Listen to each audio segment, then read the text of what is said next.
All right. How is everybody doing tonight? Hopefully you're doing well, but I mean, we'll see. You can be doing well and be single on Valentine's Day, right? And I say that assuming that you are single. Let me swap over. All right, and here we are. This is me. I am now on the screen instead of my talking skeleton companion. All right, well, as you guys know, today is February 14th. For some, it's a very good day. For others, it's a very sad day. For me, I'm indifferent. I'm not sure exactly why I'm single, right? So I've actually picked out 3 games today that can maybe kind of help me to determine why I'm single on Valentine's Day. And these 3 games were all free, so I can't guarantee if they're going to be any good or not, but we'll be the judge of that at the end of this. And maybe we'll learn something about love along the way, but probably not. So the 3 games that I have are I Love You, Colonel Sanders, a finger-licking good dating simulator.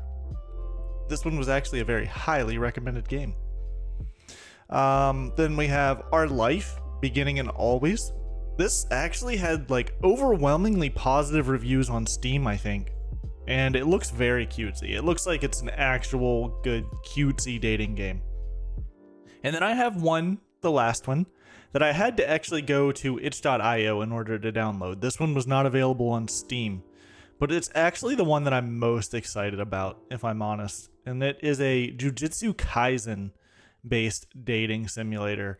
And that looks like a lot of fun. All right, what am I streaming in? I am streaming in games and demos, right? Okay, I think games and demos is a good spot for me to be streaming in.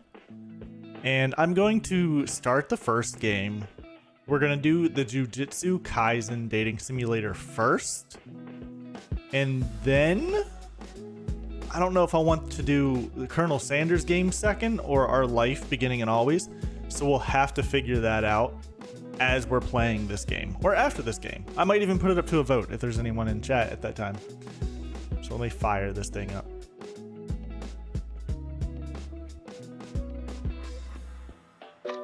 I don't know if this has a full screen. Oh, it does.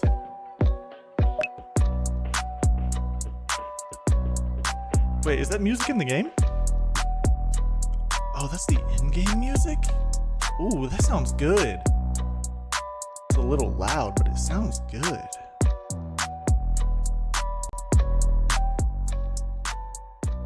Why is it so loud?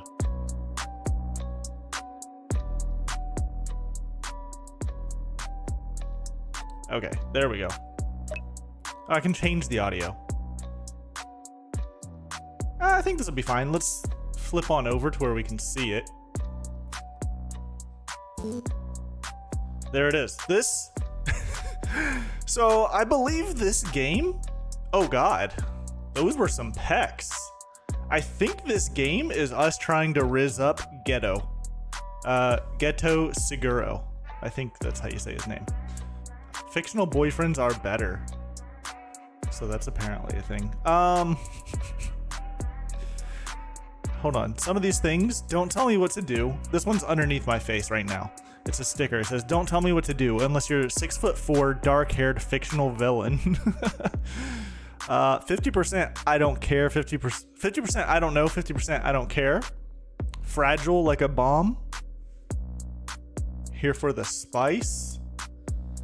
All right, let's get started. I don't know if I'm going to be in the way here. Let me move down. That should be better. Choose a skin color. I am pasty white. Geto Suguru. I swear, I watched Jujutsu Kaisen. I'm not good with pronouncing the names. Announced a terrorist attack a few days ago. Since you were an alumni, you knew it was only a matter of time before you'd be contacted to help. But what you didn't expect was for Gojo Satoru himself to be the one to call you. Nor did you expect the mirror with a frame made out of bones. You feel an eerie pull towards it, as though it's calling out to you. The frame rattles softly, almost as if it's alive. Creepy, right? Sheesh! Gojo, pulling up on me like that! Alright, Gojo's voice startles you from behind, his breath hot against your ear. Sheesh! I hope this is available. I hope this is good to stream. Whew. Good thing I don't have my hoodie on. Damn, it'd be too hot for that already. Alright. You jump and shoot him a glare, but he only chuckles, clearly amused. He steps closer to the mirror, towering over you. He was already tall when you met him years ago, but now he's even taller, more imposing. He looks different, yet somehow still the same. Maybe it's the boyish, mischievous look that never quite leaves his face. When did the school get this? 2 years ago, I think. He touches the mirror lightly, fingers brushing the frame as it rattles again. Alright, I need to do some research real quick.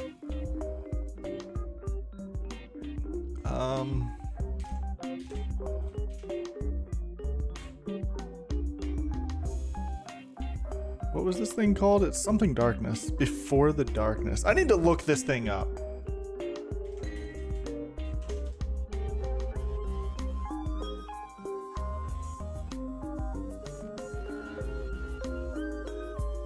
Terrorist attack. You're tasked with seeing possible futures.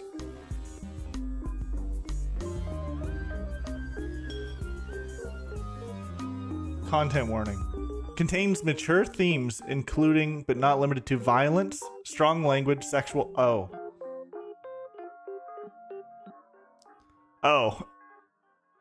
I think we might have to go to the Colonel Sanders game.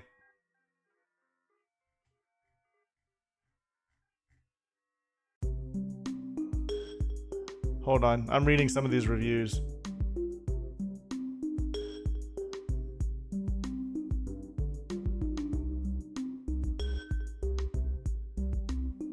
Oh.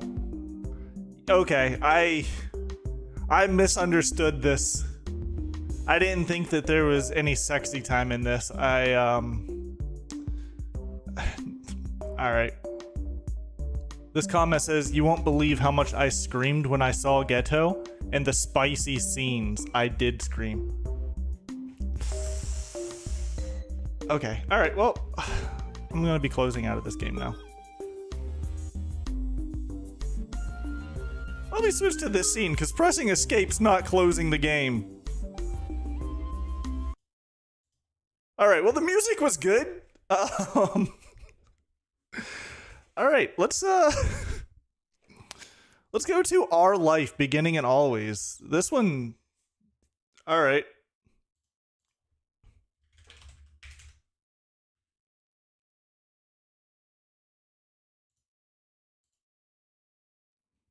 Okay. New game. This one is called Our Life, Beginning and Always. Does this have a full screen mode? This one actually has a category on Twitch, so I think it's safe to play. I guess I might need to be more careful with some of the things I'm downloading here.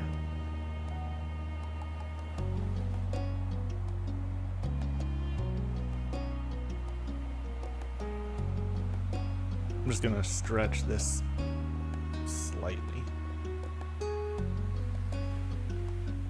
I think that works. All right, we're full screen now.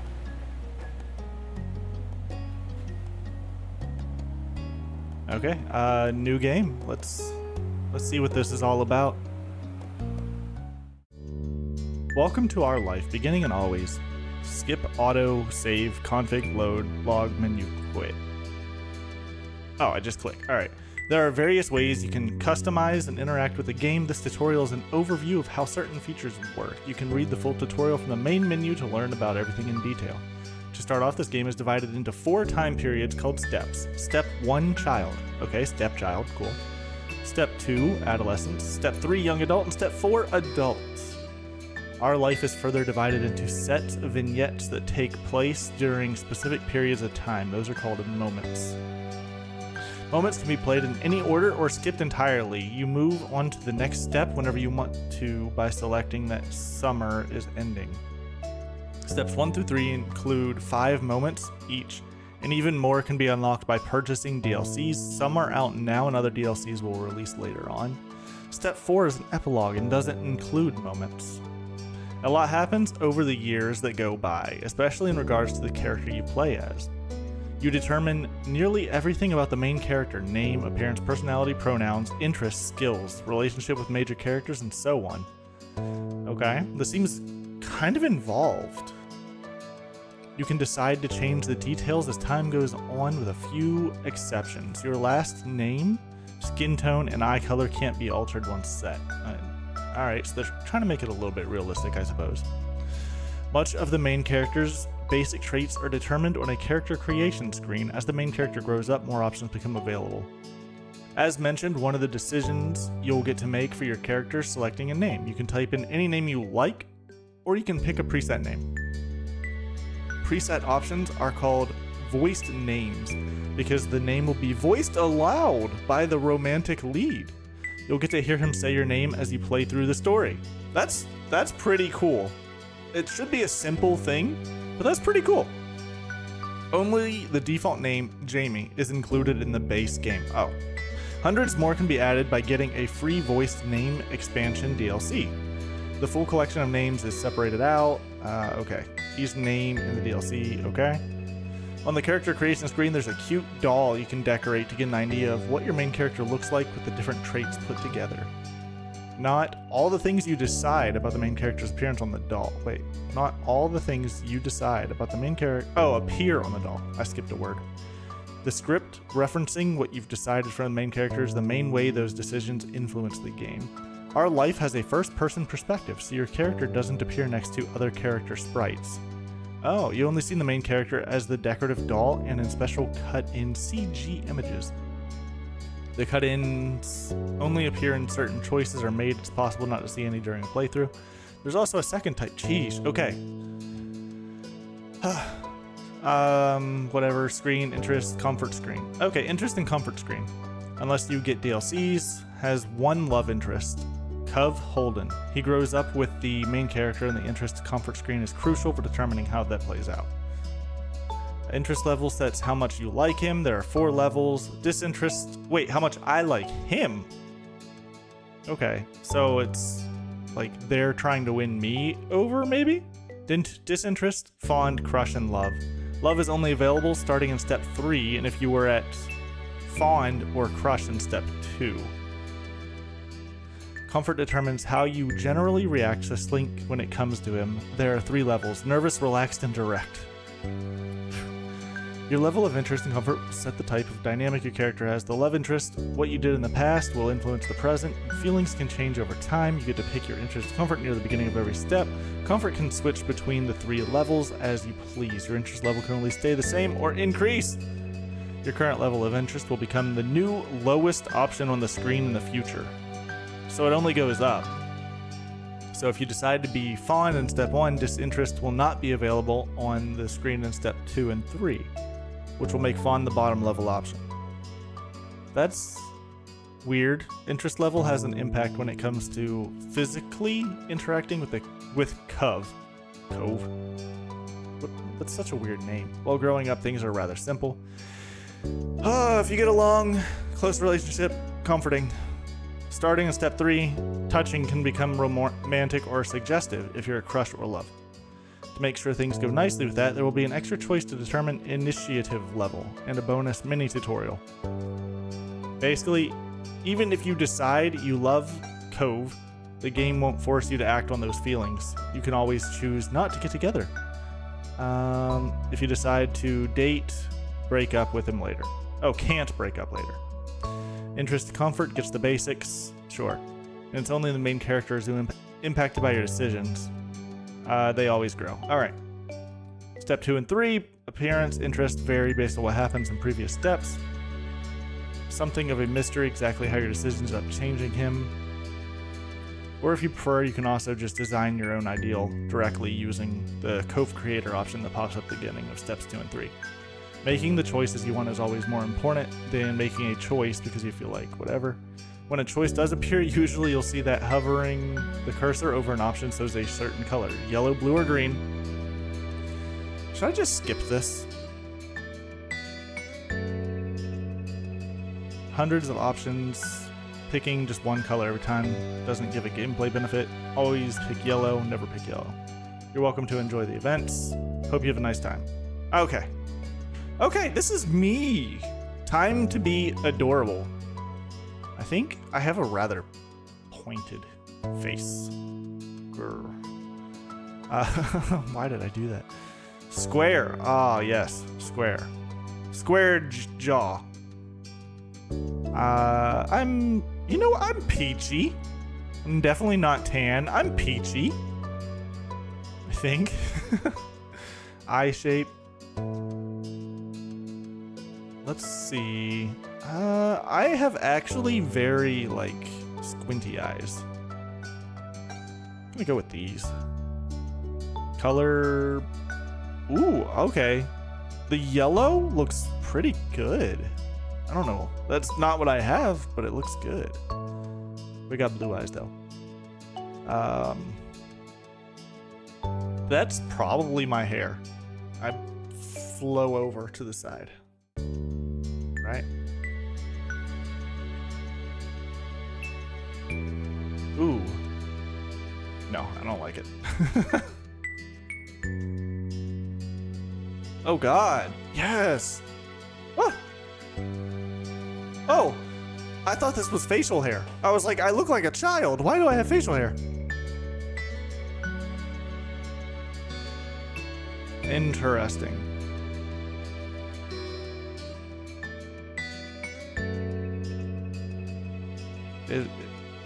What was it originally? Was there hair originally? None. Oh, there was none. Okay. I thought it was color whenever I first clicked on it. I was gonna be Super Saiyan. Bowl cut.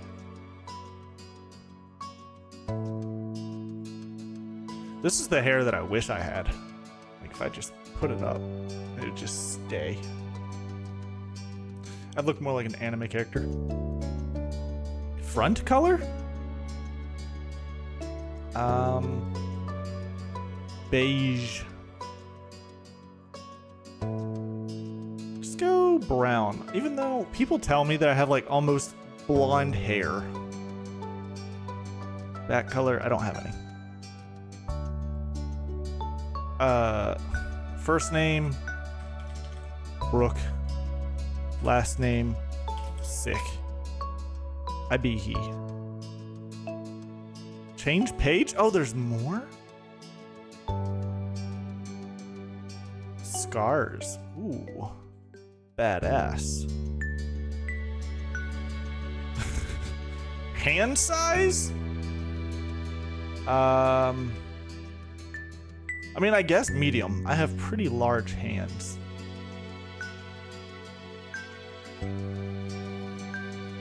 All right, well, that's us. I don't know why I have a scar on my face, but I do now. Birthmarks. Scars. I have a lot of scars on my arms. Fun fact. Clothing type. Pants. Accessory type. Hats? I always wear a watch. I don't have it on right now, but I pretty much always have a watch on. In fact, I have had a tan line for my watch for the past 3 years. I'm gonna get rid of this face scar. All right, we're done. That's us. Summer and Sunset Bird was a special time of year. Your usual sleepy town began to bustle. It was a popular tourist destination, with people coming from all over to enjoy the beach, the weather, and the relaxation that came with both. I do love me a good beach. The smell of the ocean, crisp and salty, hung in the air, bringing 3 whole months of schoolless vacation. During the summer, your mom didn't like you to wander too far outside of your neighborhood, so you knew the area pretty well. That included the people.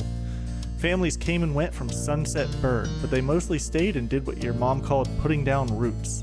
They built businesses, they got to know each other, and they definitely said hello to the nice young kids who waved when passing their stores.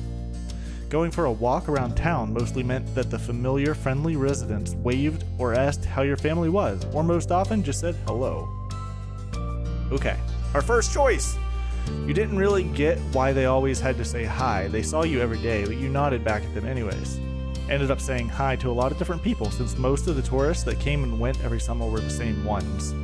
Too anxious to say hi back to most of the other residents that greeted you.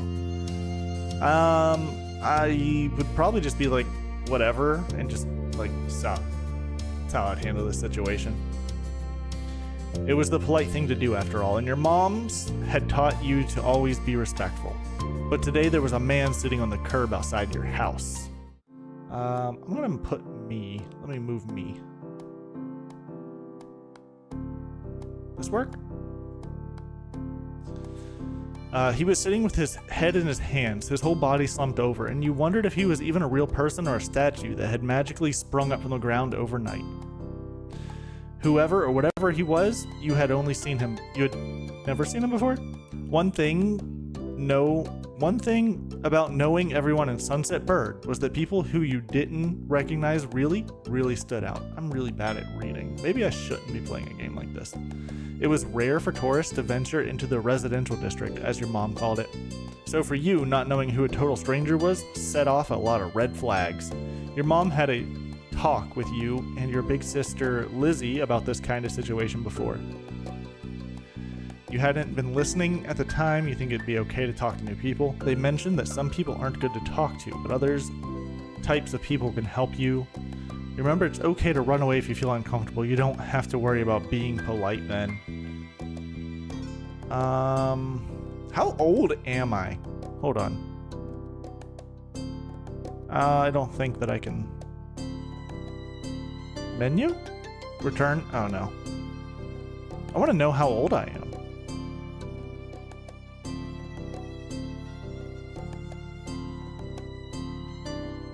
I'm just looking. Scene text?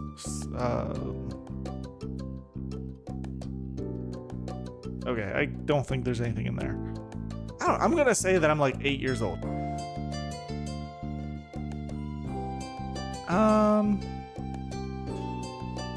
Whatever, yellow? You weren't sure about this man yet. You felt a bit scared knowing that he was blocking the way to your front door, but you were pretty interested. You wanted to know more about what was going on. Whether he was nice or not, you didn't want to be bothered.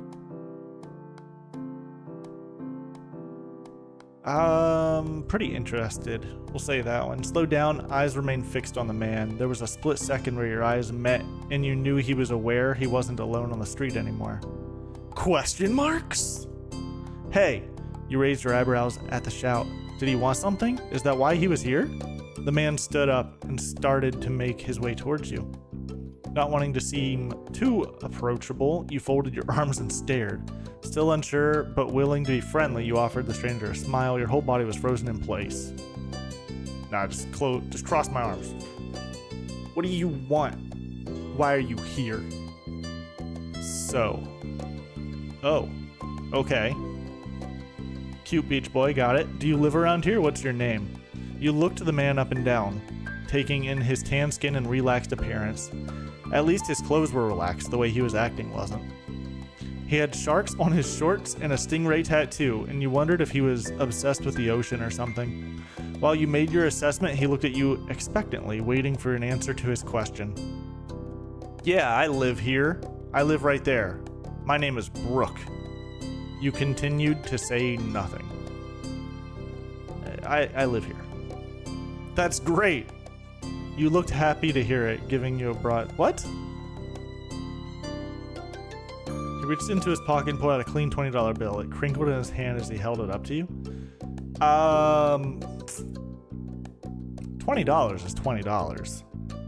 Even more confused than before, you looked back at him. I just heard him talk. Could you do me a favor? Nothing bad. Sorry, I should have... Let me start over. He cleared his throat and stood up straight. From where you were standing, it just made him look creepier. I have a son. His name is Cov. Who's about your age? Okay. Like a strange name for an actual living person. I agree. Who is this guy? You chewed on the inside of your cheek. This guy was definitely obsessed with butter. You thought that was pretty cool. Nah, we're going strange name. Definitely the kind of name someone like this guy would give their kid. We moved in across the street. He gestured towards the house that had been empty for a year. His watch catching the late afternoon sunlight and reflecting off the walls. The gigantic for sale sign was finally gone. You must be Brooksick, right? I met your moms earlier and they told me you were 8. Just like that. I was right! I guessed 8 years old. I did it. I get a cookie. He shook the $20 bill to bring it back to your attention, a hopeful smile tilting his lips at the corners. Cov's dad. Can you try to be friends with the boy? What? With the boy?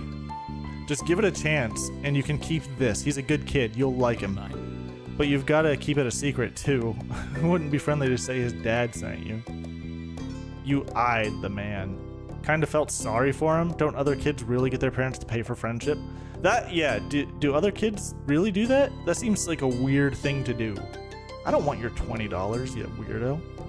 Had your moms done that for you and Lizzie? The thought made you frown. What do you say? Want to make a deal? No, not really.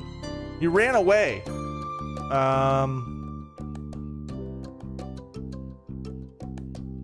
8 years old? Some dude's just trying to give me $20? I ran away. You spun around and made a break for it. Stranger danger! Yeah, you don't offer any explanation, you just focus on getting away. I like the stranger danger. You turned on the spot and bolted down the street, ignoring his calls from behind you. Hey, come back. I'm sorry if I scared you. I didn't know how else to ask. Does this kid not go to school? Would I not have met him eventually anyway? The soles of your shoes slapped against the concrete sidewalk as you ran, heat from the sun warm on your face. Sorry that you're such a loser, Cove. First sight. Oh boy, it's getting exciting. Eventually his shouting faded into the distance. You let yourself slow down and try to catch your breath, wiping the sweat from your forehead with the back of your hand.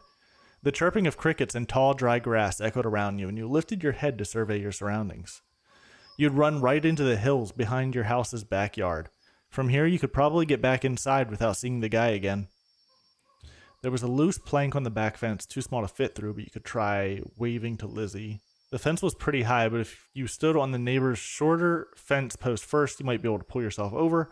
You would be able to hide here until he left. Then you'd go through the front door. Just climb over the fence. Your moms wouldn't want you doing something like that, but it was an emergency. You took in a deep breath. You wanted to try and relax, and you couldn't. You weren't sure what, but something told you that you weren't alone, so you glanced around. Oh, okay. He's got blue hair. There was a boy sitting at the top of one hill, almost completely hidden within the long grass and white flowers surrounding him. Does he have a broken arm too? His head was buried in his knees, staring ahead by himself. For whatever reason, probably just that he wasn't paying attention, he hadn't noticed you yet. You watched him a minute longer, feeling a little bit like you'd found a deer in the wild. Though, deer didn't have green hair. That was the first thing that I noticed. A pink cast. So that was the second thing that I noticed. Wavy eyebrows? He does. I didn't notice that at all. I'm gonna say a pink cast. But this new boy did. You wondered how he got it. After a few more seconds, you took a step forward, then another, then he glanced your way. His aquamarine eyes reflected the light of the moon. You stopped, raising a hand to acknowledge him and show you weren't scary. Hey, space cadet. What a way to start a conversation. Probably just a hi, right? Just, sup, dude? What are you doing? With a start, he jumped to his feet, his hands balling into fists at his sides. You and your broken arm gonna fight? He didn't say anything, just stared at you in a strange way. He'd been crying. There were traces of tears on his cheeks, and his knees soaked the hem of his shorts, and his eyes were still shining with a few more. You obviously caught him off guard. He was your age, but he didn't look familiar. Maybe he was the boy that weird new neighbor had been talking about before you ran. The only way to actually know was to ask. Who are you? What's your name? You waited for him to say something. I'm gonna say I've never seen you, because apparently I know everyone in my neighborhood. So, who are you? Never seen you. He sniffled a little, rubbing at his Ruddy? What the hell word is that? His ruddy cheeks before he answered. My name's Cove. The weird, like, every once in a while voice acting throws me off. The words are just, it's weird. Let me see. You could see him hesitate, shifting his eyes to the side and then back to you again. My dad and me, we moved here. Your guess was confirmed. Whoa. So is this your hill? Yes. I own this. He gestured with his uninjured arm to the patch of grass surrounding you, his face falling at the prospect. I can leave if it is. Okay, this was my natural instinct. You can't own a hill. Why not? How could you? You just do. I have a hill back home. Well, this still isn't mine. Oh. Alright. He sat back down with a thump, resting his chin on his knees again. Curious about the strange new boy with the odd dad, you sat on the patch of grass next to him. The pure white flowers that covered this hill rocked back and forth gently, and the stars twinkled above. The way they dotted the sky made them seem like flowers too. The night wind was cool as it traveled over the ocean and up the hill, chasing away the heat from the afternoon sun. Why are you here? I don't want to be too friendly with him. I still want to be a little bit of a dick. Just enough to let him know that his dad's a weirdo. So, that's my plan of action going into this. Just be slightly dickish, but not like super dickish. A quiet hiccup escaped Cove as soon as you asked the question. Almost like they'd never stopped. His tears started up again with a vengeance. My parents, they don't want to live together with me anymore. The tears fell fast and heavy over his flushed cheeks, sticking in his dark lashes. My mom made my dad leave and he took me with him, and now we have a house here and I want to go home. The outburst took you off guard. By the time he was done wailing, Cove's chest was heavy with exhaustion. He sniffled and removed his glasses, wiping his eyes with the back of his hand before he put them back on again. I hate this place. I want my real life back. I want my mom. Stop crying. You're making it weird. You'll like it here. You just have to get used to it.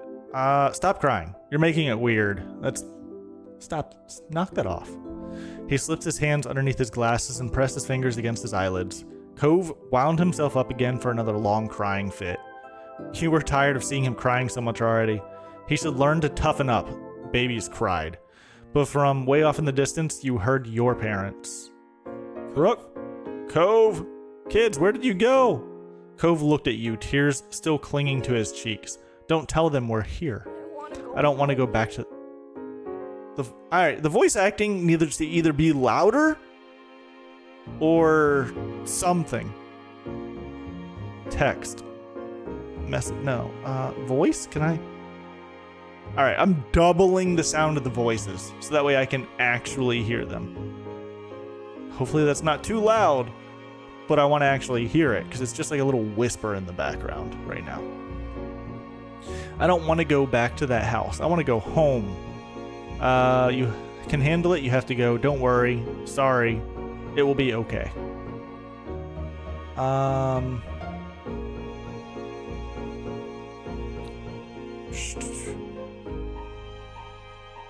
Just trying to think what I would do as an actual person. And not like me as a person now. Me as an 8-year-old person. Basically an adult, or at least I thought I was. I'm really gravitating towards don't worry so much, so I think I'm just going to pick it. Don't worry so much. Sure, maybe it's weird and you're not going to like it, but your dad's there too, right? Yeah. So you're not really all by yourself. Even if it feels like it, you just got to tell him how you feel. Let him have it. Shot him a grin and pushed yourself to your feet. He can't do anything if you don't make him hear... Wait. He can't do anything if you don't make him hear you, right? Slowly, Cove stood up with you, still looking a little reluctant. His dad's voice rang out again. Cove, can you hear me? He looked towards the sound of his dad's voice, silent, then turned away while rubbing his not bandaged arm. Sorry. There we go. Now I can actually hear the voices. Sorry, I didn't want to go. I still don't want to go. You called out yourself. You waited silently. I'm just gonna be like, hey, weird guy, your child. It's over here. Wanting to go home, you raised your own voice. Over here. Exactly. Cove's face soured. He said nothing, but his thoughts were probably pretty nasty at that moment. Too bad. The trio of parents appeared over the curve of the hill. Instantly, all their eyes landed on you and they rushed over. My mom's pretty hot. Both of your moms were at your side in a split second, faces filled with worry. Brooke, you're here after all. We had been at the park to check for Cove and then heard what happened earlier when you met the new neighbors. I thought you might have gone off further away.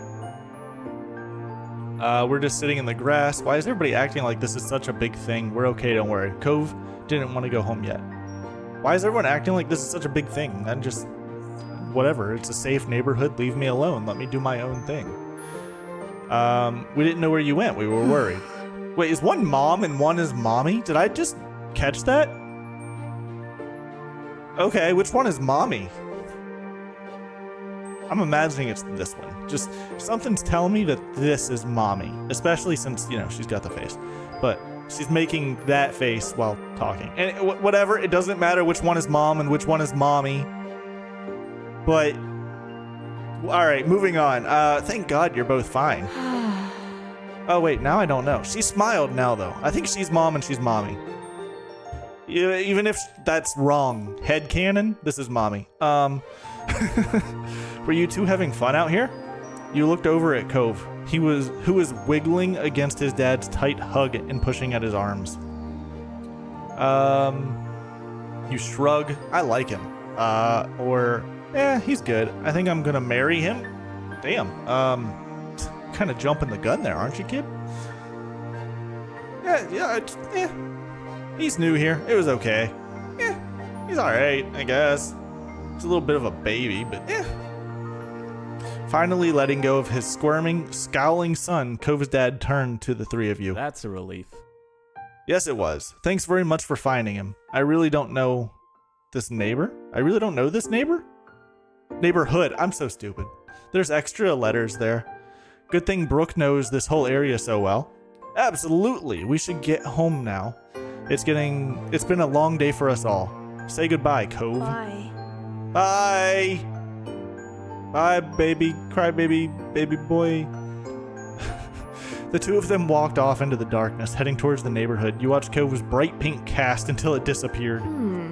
Okay, this is mom. I was right. My instincts were right. I can always tell a mommy. Tell you what, we'll have a proper play date tomorrow, okay? Your new friend's dad wanted to bring him by to see you and Lizzie. How does that sound? Sure, can I show him my stuff? It sounds like words. You nodded, ducked your head down. Can I show him my stuff? I want to show him my Yu-Gi-Oh cards. Then, okay.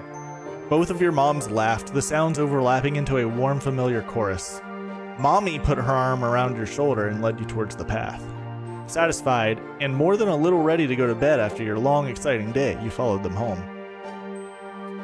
Choose your feelings for Cove. This is how you feel towards him for this step. It can change in later steps. Okay, so comfort, direct, relax, or nervous. Direct, comfort.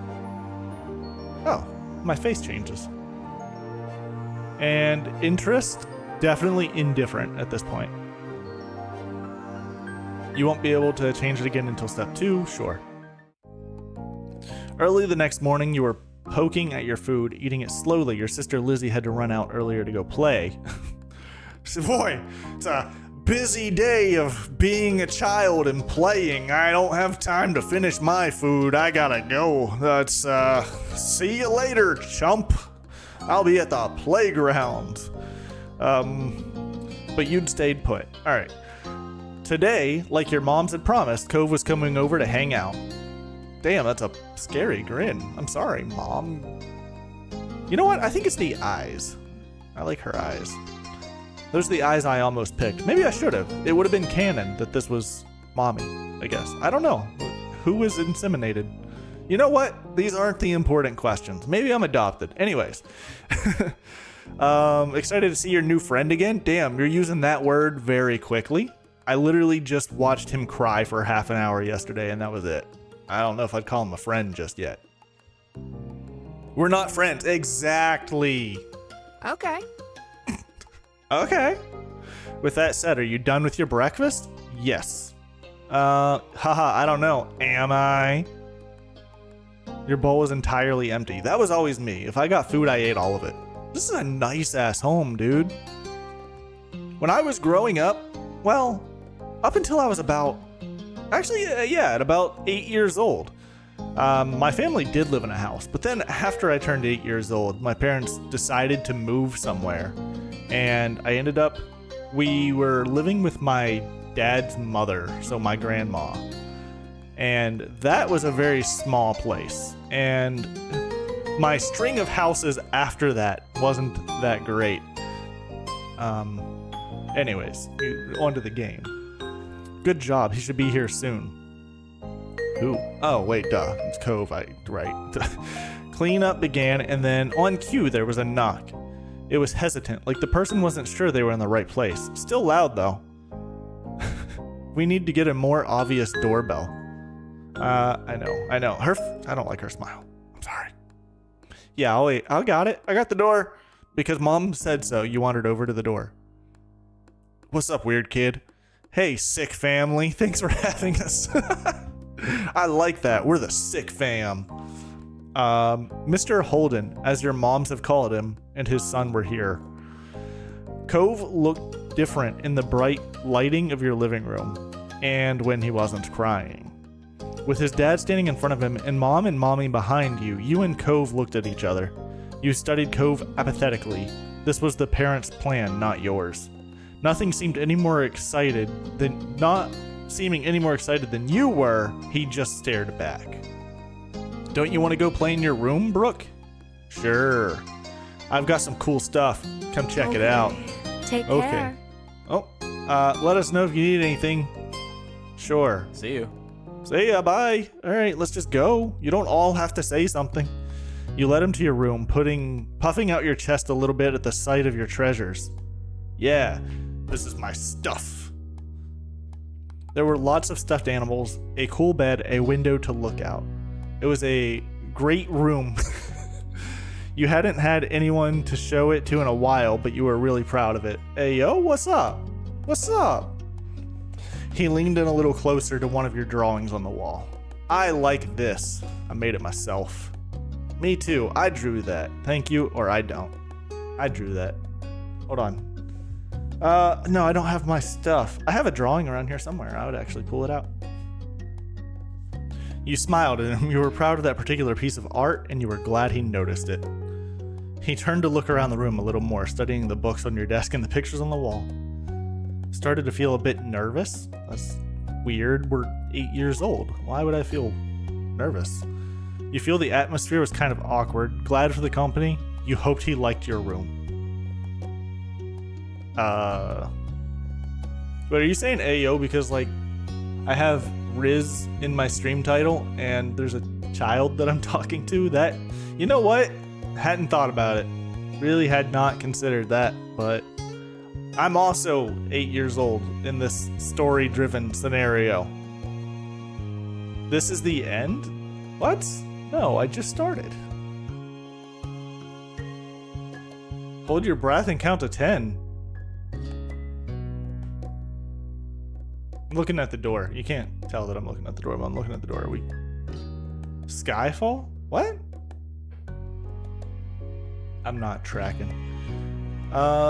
His eyes landed on the tiny box of beach things you'd collected, tucked away. He took a step for it, before hesitating and pointing at it instead. What's that? A hoard of stuff I found on the beach. Oh. I'm uncultured? I mean, is that supposed to be a meme? I don't know. No memes? I don't know memes. Do you have any driftwood in here? Why does this kid want driftwood? What a weird thing to ask for. All right, I pulled out my box for him. I don't know if I want to... I'll be honest, I don't know if I do want to continue playing this. I think I might just skip to the Colonel Sanders dating sim. I tried a game before this, and apparently there's sexual content in it, so I had to turn it off. But it would have probably been more fun. This one, it's not really a dating simulator. This one's kind of... I don't know. Gesture to a piece of driftwood at the bottom, still covered with specks of sand. This is a good collection. Thanks, bro. This is my driftwood. You get the sense from the tone of his voice that he wasn't just saying it to be nice, or to be like Shiloh. He actually meant it. Shiloh? Shiloh, hold up. What?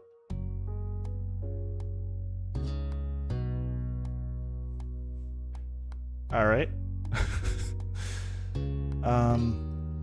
I forgot about Shiloh. He's friends with my older sister. He's supposed to hang out here this afternoon. Do I have to see him? What? Weird. You don't have to do anything, but he's going to be here. I found this gigantic shell here stuck to an even bigger rock. You pulled out a seashell after seashell, explaining where you'd gotten each one and holding them up against the light. There were big ones, small ones, pink, purple, and orange. Most of them you washed off in the bathroom sink when you brought them home, cleaning off the sand. Bro, I want to live at a beach so bad. I'd be out there fucking collecting seashells. 100% I would do that. Over the past few years, you'd even learn some of their scientific names. The collection was so huge and varied, you had lost of funny stories. Your voice faltered a little bit, but you kept going as best you could.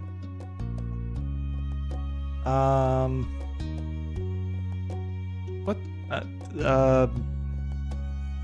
Middle one. Apparently fascinated either by the stories or by the shells themselves, Cove listened with what looked like the full force of his attention.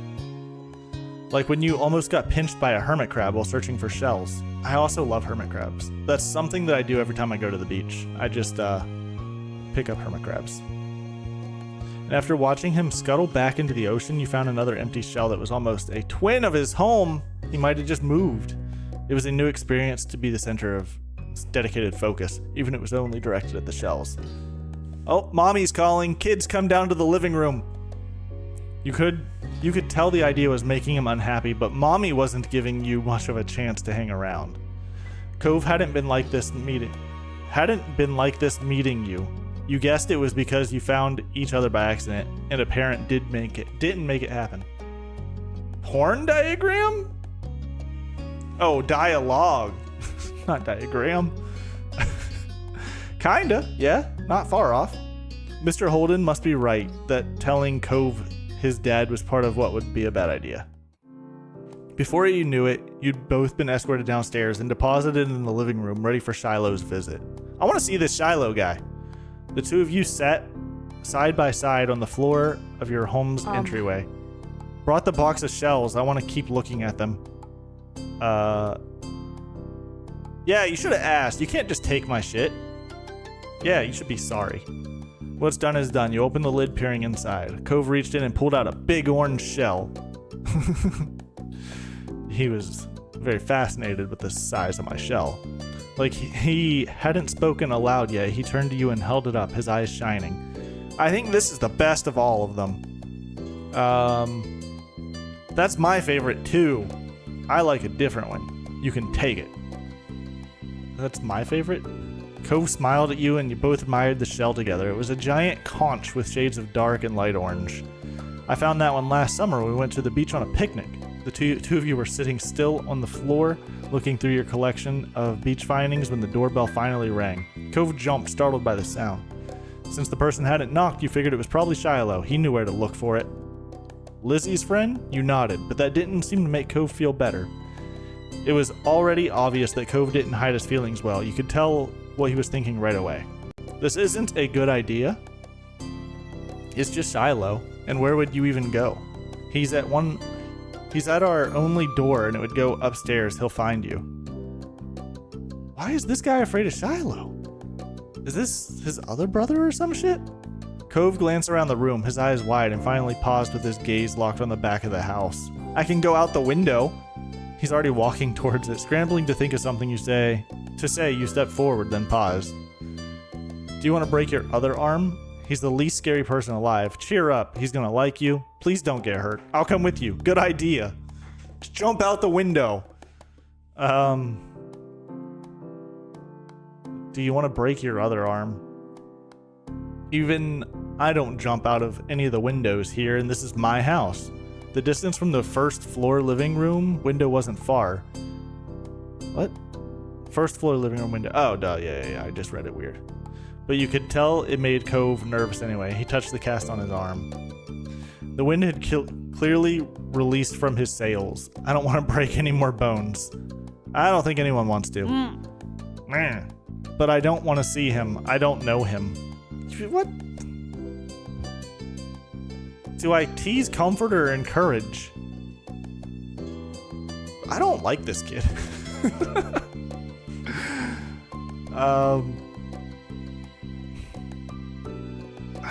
guess we'll tease it. I don't know. What a chicken. You're going to see new people every day. Shiloh poked his head into the living room. It was impossible to know for sure if he'd heard what you'd been saying or not, but you guessed that he had. Hi. What the hell? This is not what I was expecting at all. I was expecting like a teenager. Well, all right. Hi. Cove shot you an uneasy glance. I'm Shiloh. Nice to meet you. Yeah, you have a lot of freckles. What are you guys doing? Looking at shells? All right. Look back at your box of beach findings. What about that one? Now there's 3 of us. Plan for the afternoon, at least as far as you're concerned, we're to sit and look at the beach things. You're really in the mood to do much of anything else. This is a scallop shell I found. All right, I'm gonna click through a lot of this. I don't care about these shells, dude. Maybe green. Those are cool. Guess. There are better colors. Not sure how to deal with the suddenly more awkward silence. You look back at your shells. I like them too. Like usual, didn't whatever. All right, I'm gonna stop playing this game. This is not my cup of tea. Yeah. Hi. Yeah. Oh.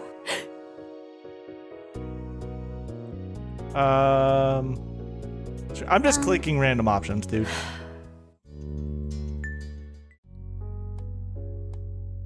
Fireflies. All right. Who is this?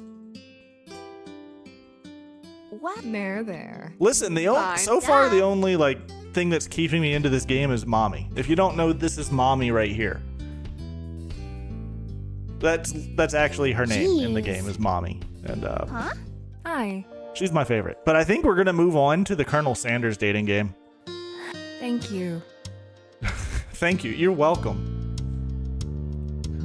I can tell Mommy when I see one, right? Hi. All right. Yeah, we're moving on to Colonel Sanders. I don't know. That game, I thought it was going to be... On Steam, it was advertised as being, super customizable or something. I don't know. That just wasn't it for me. Good idea? Yeah, I think so too. All right, we're launching now. I'm going to go fill up my water and then I'll be right back. Enjoy the slideshow of all of my clips.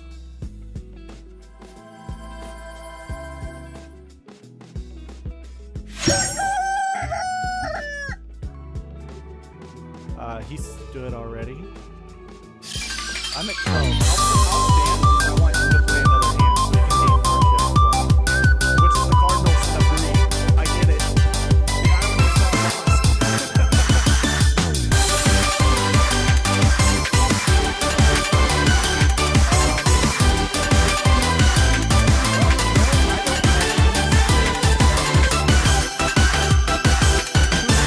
I wonder. Teabag the dead dude. I can do what I want. I was falsely accused and sent to prison for no reason. So I can teabag whoever I want while in prison. All right, guys, we're back once again.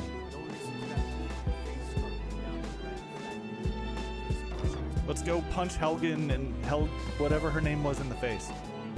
You! They still can't figure out the puzzle. Oh, crap. Big jump scare. Do you have another granite ring? Nope, just the table. Ah, they must be coming up there. Because I see the red. Yeah. Hi. I played baseball with that one.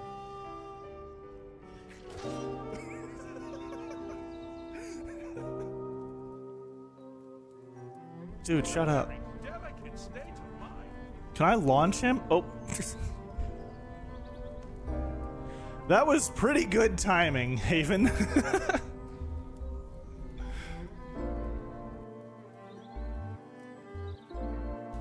Didn't cough? Yeah, I made sure to fully swallow.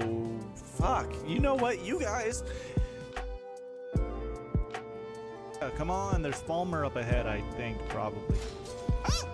Ah! Oh, God! Lydia!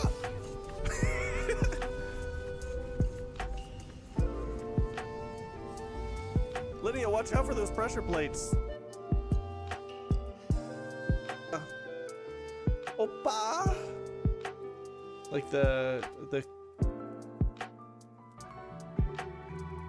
he stood already. I'm at 12. I'll stand because I want him to play another hand so he can gain more chips for me. Which is the cardinal sin of greed. I get it. The irony's not lost. It's a... You know what I'm saying? Does not need healing, does not need... All the trees are growing now too. Crazy. That stupid bird! Stupid bird. I need scare...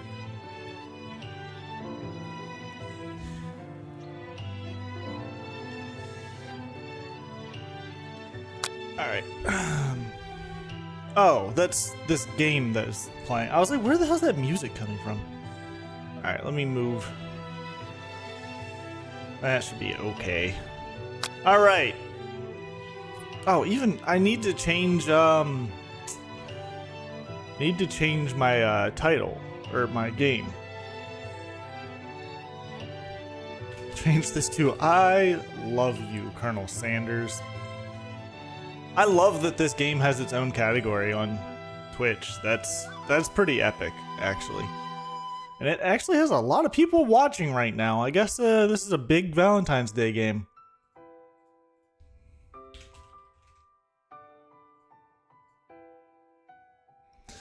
Okay, I don't know a single thing about this game, but I think just reading the reviews on Steam, this is like an actual game from KFC. Just the way that people were talking about it. Why is he so hot? What do you mean? This is the guy, this is Colonel Sanders from KFC. Like, he's always looked like this. What are you talking about? Alright, let's new game it up. I have not checked this out yet. I don't know a single thing about this. Tell us your name. Oh, I'm a chef? Yes, chef.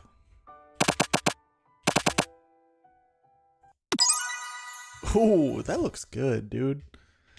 I ate before I started streaming, but I just made spaghetti, and I kind of want something not good, you know? Like, good, tasty-wise, but not good. Like, I didn't make it, and it's probably gonna make me feel bad about myself after I eat it. That's what I want, really. Okay, I guess this is my favorite boy band up here. I love the chicken poster. I would actually rock that shit in my own room. You sleep softly as the morning... Ah, damn, do I need to move my face again? It's Screw it. I'm just gonna read it so you don't need to see it, I guess. You sleep softly as the morning sun casts a warm and glow through the window of your modest student apartment. These shoes over here, I actually have shoes just like that. That's crazy. Mine are Lakai's. The world is peaceful and serene. You could stay in the moment forever.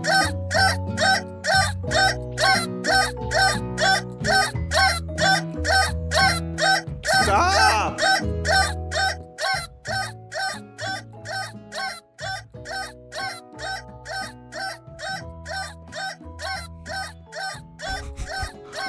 Or you could wake up now, smack that clock, throw the clock out the window. Yep. That was so loud. I quickly tried to turn shit down. Oh my god.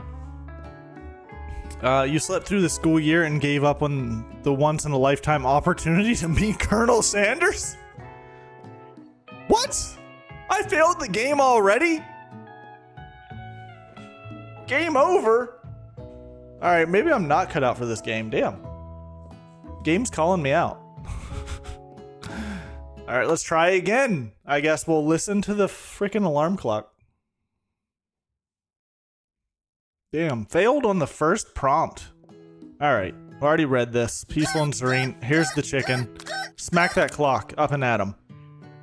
Laying in bed, you stare at the ceiling, thinking about everything that awaits you at the prestigious University of Cooking School, Academy for Learning. What a good name. I could see that being in an anime.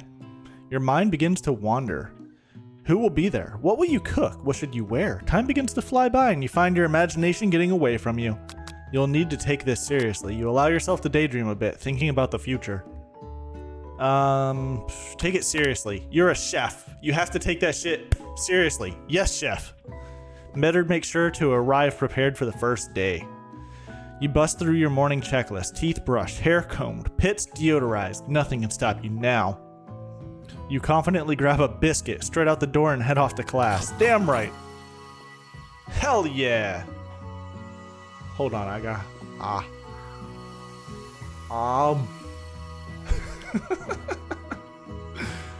That was good as fuck.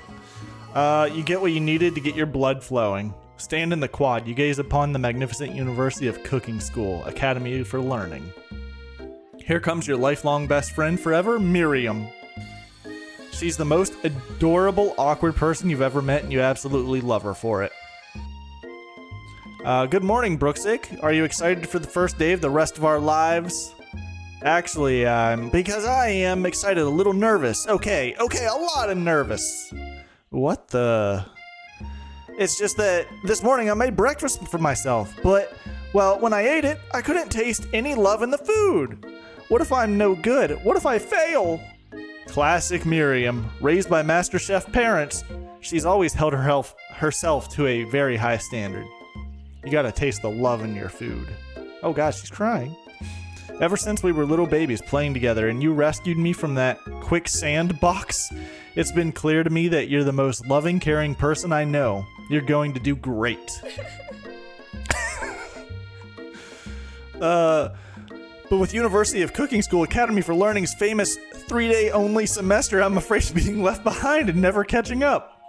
Bro, that's the college I want to go to. 3 days? Can I get a degree in 3 days? And I don't mean like 72 hours of non-stop school. I mean like 5 or 6 hours of school for 3 days, and then you just kind of give me a degree. That'd be pretty cool. A sweet girl, Miriam has always had a flair for the dramatic. This summer, she got so nervous about her first kiss that she chipped a tooth practicing on a mannequin. Should you pep talk her or change the subject to give her some relief? Ooh, I want to do school gossip. It's hard to see Miriam like this and frankly, quite exhausting. Rather than dwell on her anxiety, you try to change the subject to something more interesting. All summer you've been hearing rumors about a dreamy, enigmatic mystery student who is enrolled at this school. Alright, I guess that's... Are we in school with Colonel Sanders?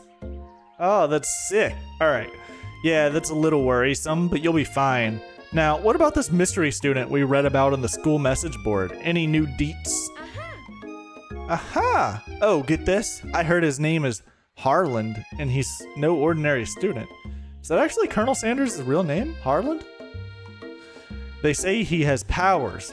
He's had them ever since he was born. From an egg. An egg? Like a chicken? Don't be ridiculous. But that thing about having powers, it would line up with some of the other rumors I've heard. Like I heard he once fought a bear with just his smile. You both sigh thinking about a student so handsome that the laws of physics don't dare apply to him. Dreamy. Before you can get another word out, you're rudely interrupted when someone smacks your books and custom engraved measuring spoons out of your hands and onto the ground. Hey! It's Ashley. I'm gonna say Ashley, because fuck whatever that is. It's Ashley, your arch rival. She's totally evil, but you can't help but be filled with jealousy. She can get anything she wants and she knows it. Mommy? I'm not calling her mommy. Actually, you know what? Fuck, I might. Hello, Ashley. Look at those. Hold on, let me. Oh, you can see. I don't need to move. Look at the freaking difference in the thigh there. Like, them stockings are tight. Hello, Ashley. Oh, I didn't see you there, chicken shins. She's the one wearing fucking drumsticks. Why is she calling me chicken? Whatever. You leave Brooksix shins alone. They are perfectly normal shins. Ugh, you can't stand Ashley. Even her name is annoying. You know for a fact that it's actually Ashley. Oh, okay, so it is Ashley. I was right. But she had to add extra letters to make herself feel better than everyone. If anyone here knows what perfect shins look like, it's us. We're not going to let you or your really weird insults get to us. Across the quad, you see Ashley's best friend, Van the Man, has stopped to look at his own reflection in the mirror. His pants are so tight you can see him casually working out his glutes while he styles his hair.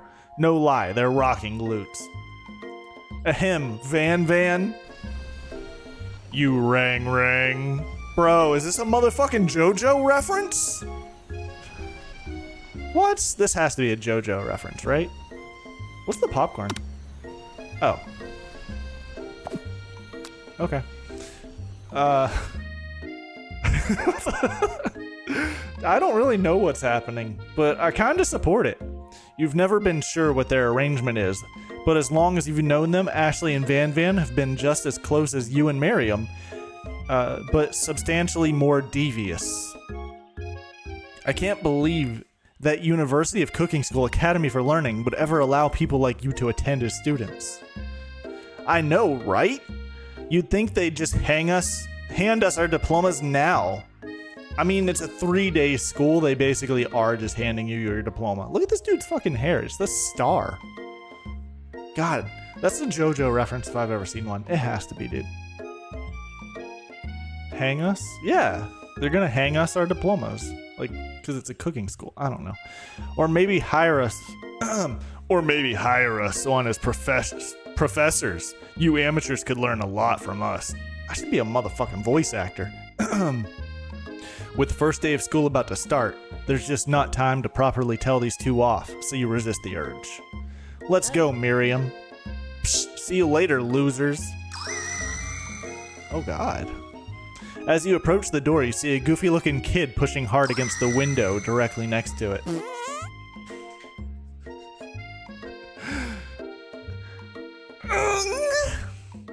Oopsie! I think it's broken. You reach forward and easily pull the door open. That should do the trick. I love you! I think you mean thank you? My name is Pop. I was named after my Pop. He's old. Could someone like this also be a student at the school? He must be one heck of a chef. Also, his name tag clearly says Bob, but I guess he's reading it upside down. Hi, Pop. I'm Brooksick. So, are you going to make me hold this door all day? Nope! And with that, the young man walks into the building ahead of you. Is it just me, or is he kind of cute? I think it's just you. You both shrug your shoulders before following him into the building. You stand at the edge of the room, unsure where to sit. Other students wander in and keep themselves busy chit-chatting. It's a dog. A scruffy-looking pooch takes his place at a podium at the front of the class. Adorable! Sprinkles! Oh my god. Sprinkles the dog. Now, quiet down, everyone. Who is this unreasonably cute pup, and why is he in our culinary class? You must be Sprinkles, head instructor and CEO of UCSAL. UCSA. Oh, I was trying to see if that spelled something. CEO of US? What? CEO of the school? Do schools have CEOs? I don't think that's how that works. I already forget what voice I gave him. Please call me Professor Dog. I may be cute and little and fluffy, but I still demand respect. Woof. What? A cute dog is our professor? This is the best school ever. I guess only a dog's nose is capable of picking up on the nuances of fine dining. Out of nowhere, wind begins to rush around you as you swirl cherry blossom petals fill the air inside the classroom. I'm chilly. Someone close the window. And then he walks in. You are immediately swept up in the aura of this new student in his remarkable goatee. Who knew anyone could be so handsome? Time stands still. It's him, If it isn't my favorite student, Harland. Colonel Sanders interrupts Sprinkles. Sorry, Professor Dog. Before he can finish... Wait, what? Colonel Sanders interrupts Sprinkles. Sorry, Professor Dog. Before he can finish his sentence. Please call me the Colonel. Colonel Sanders. A hushed murmur rolls through the classroom as Colonel Sanders walks down the aisle of desks. Suddenly, the room is sweltering. Sweat begins to bead across your brow. You feel like everyone is looking at you, and you're not entirely wrong. What? Looking at me? And this over here must be the Sweaty Sweats a Lot. Alright, I forget her name too. I'm not good with remembering the names that I give these people. And like, he had some kind of, I don't know. No more fucking voices, alright? I'm just gonna read the stupid text. Maybe we should open up this window. Wait, maybe we should open that window back up before faucet pits melts into a puddle and evaporates entirely. You two both know my name. We were in the same kindergarten class. And what is with all your really weird insults? Take a moment to clean yourself up? Why am I dirty? It's a good thing you didn't forget about that deodorant this morning. This classroom is hot, hot, hot. Professor Dog steps in to settle the class down and set some ground rules. Welcome to University of Cooking School, the Academy for Learning, the greatest culinary academy in the world. We give you a diploma in only 3 days. It's the greatest in the world, though. The birthplace of culinary legends past, present, and future. Many challenges await you. There will be tears. There will be blood. There might even be really adorable tiny food. And when all is said and done, there will be a battle. You will lift your sporks and compete in the broom cooking arena. Just then, another student enters the classroom and interrupts the professor's rousing speech. Hi guys, sorry I'm late. I hope everyone had a good summer. I really miss... Quiet! Late to class is bad enough, but interrupting my monologue? You're on the fast track out of here, young man. Are you sure you're even in the right place? Don't you recognize me? This is my 3rd year in the school with my teacher. Everyone stares at him blankly. Does no one remember me? You're expelled if you utter one more word before I finish. Let this be a lesson to you students that tardiness is unacceptable. Even Clank... Oh wait, still the professor. Even Clank made it here on time, rolling halfway across town on his tiny wheels. You turn to see the student Sprinkles is referencing, who appears to be some sort of industrial kitchen appliance. Work. The class bursts into laughter. Oh, Clank, you rascal! Sprinkles walks into the classroom as everyone stands in silent obedience. When he gets to you, he lifts his nose into the air and takes a deep sniff. Your diet is lacking. Based on what I'm picking up here, you definitely need a multivitamin. You should be taking better care of yourself. You've never had a talking dog as a teacher before, but Sprinkles' reputation for being smart but tough is well known. You decide to try and butter him up by giving him a treat from your pocket. But what kind? Beef treat, rubber ball, or chicken snack? This is Colonel Sanders that we're talking about here. It has to be a chicken snack. You reach beneath your apron and return with a chicken snack in your hand. Sprinkles' eyes go wide as he locks onto you. His favorite! Well, well, well, I think there might be some competition for new star student. The furry professor immediately devours the snack, leaving your hand slick with a coating of warm dog drool.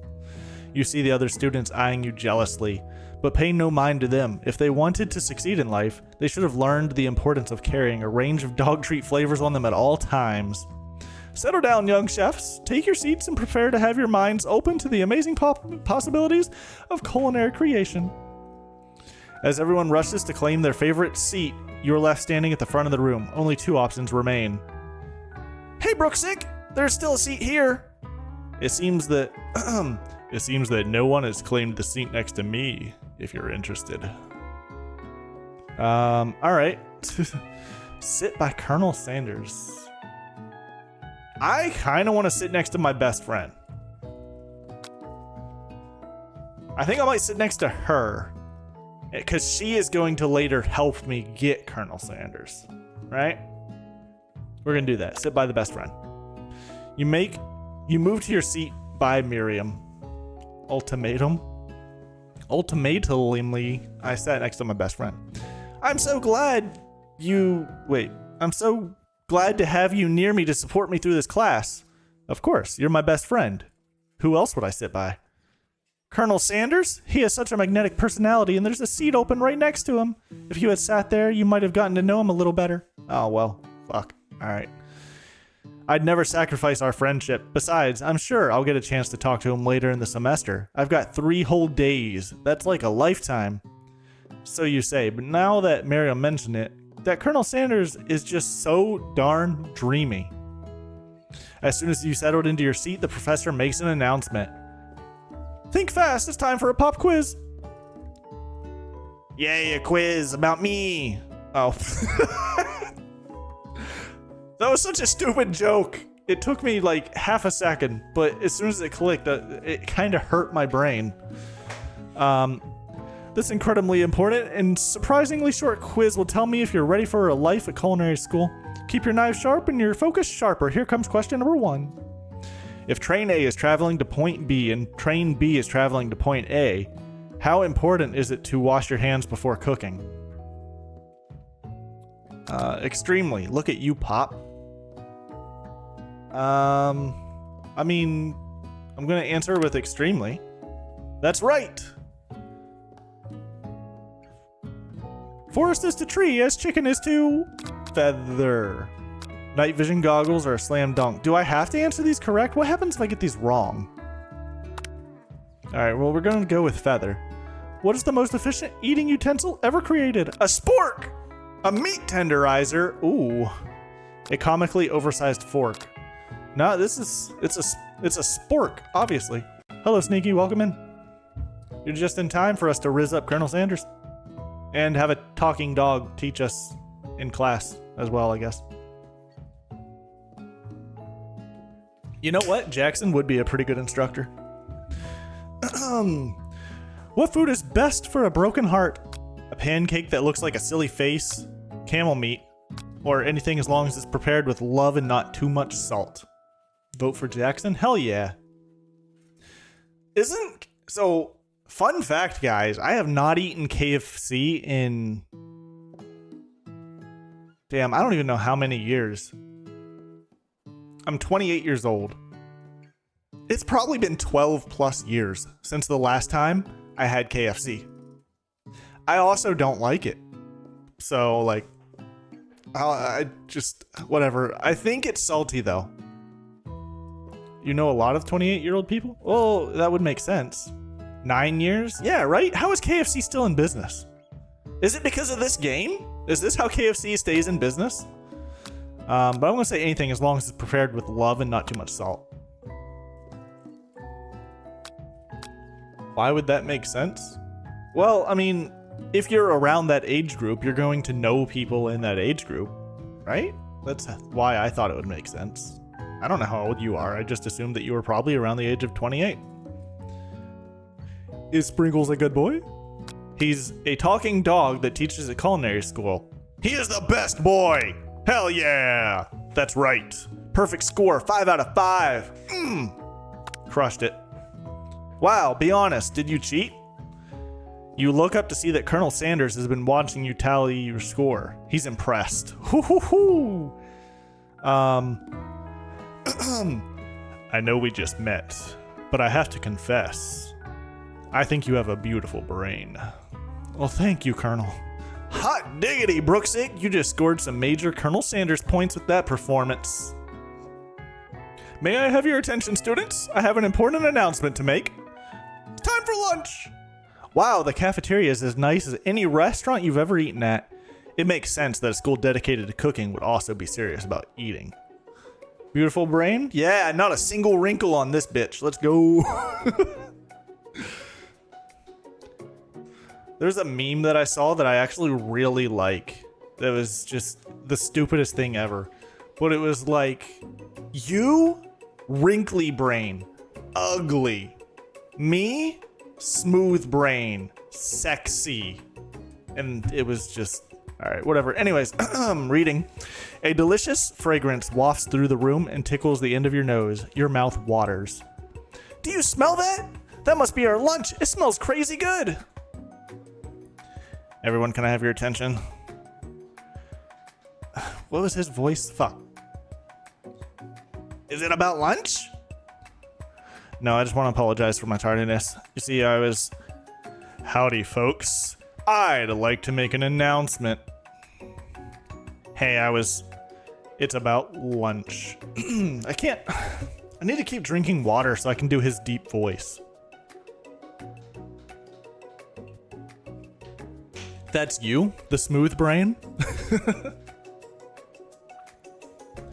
Everyone cheers, but Shh! Lunch, lunch, lunch! She said, shh.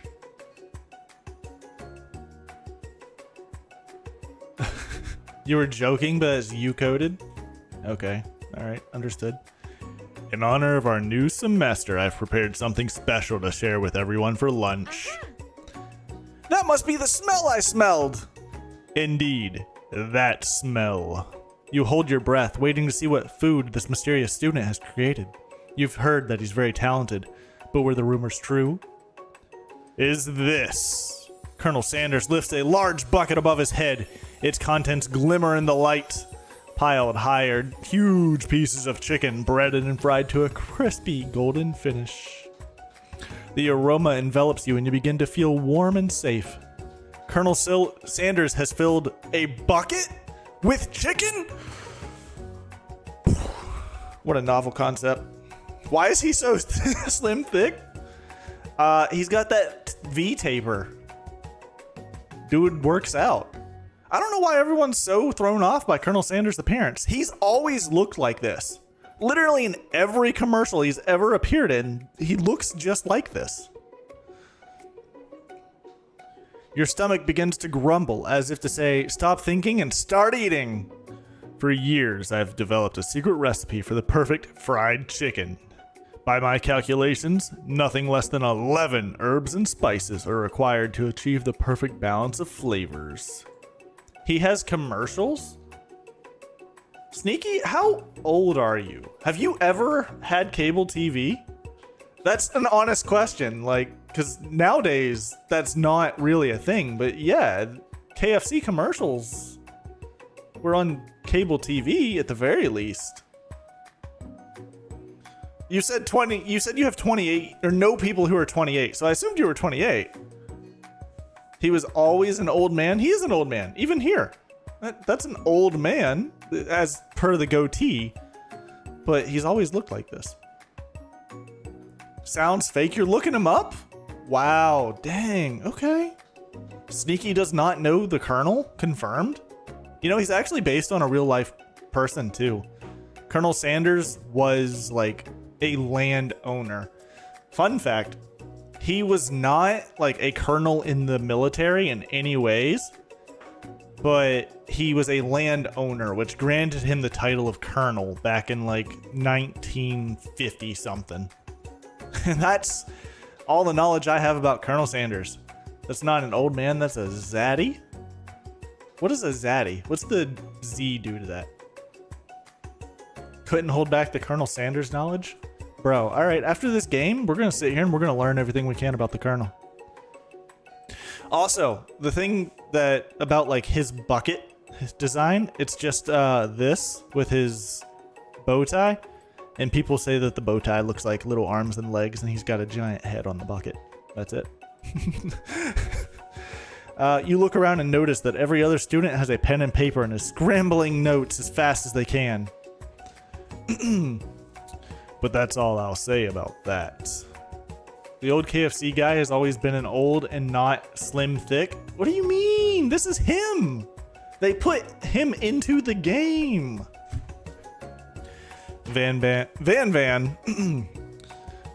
His voice. I don't know. I'm bad at remembering voices. What? You think we want your stupid secret recipe, dude? Pshaw. Nah, my dude. Nah. I'm just drafting a last will and testament in case one of those ingredients is poison. Got him.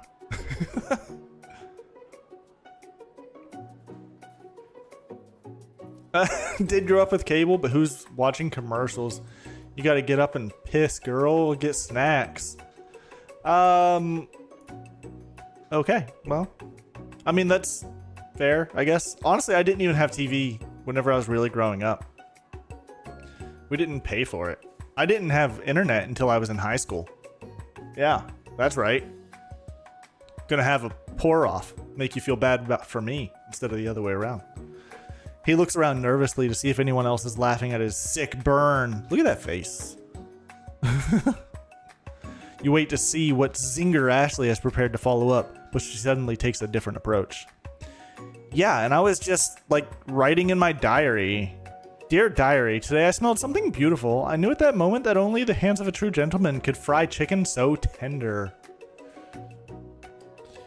You see her body language change from bitter and evil to sweet and innocent as she slides closer to Colonel Sanders. She realizes that he is destined for greatness and fame with cooking skills like this. She wants him all to herself.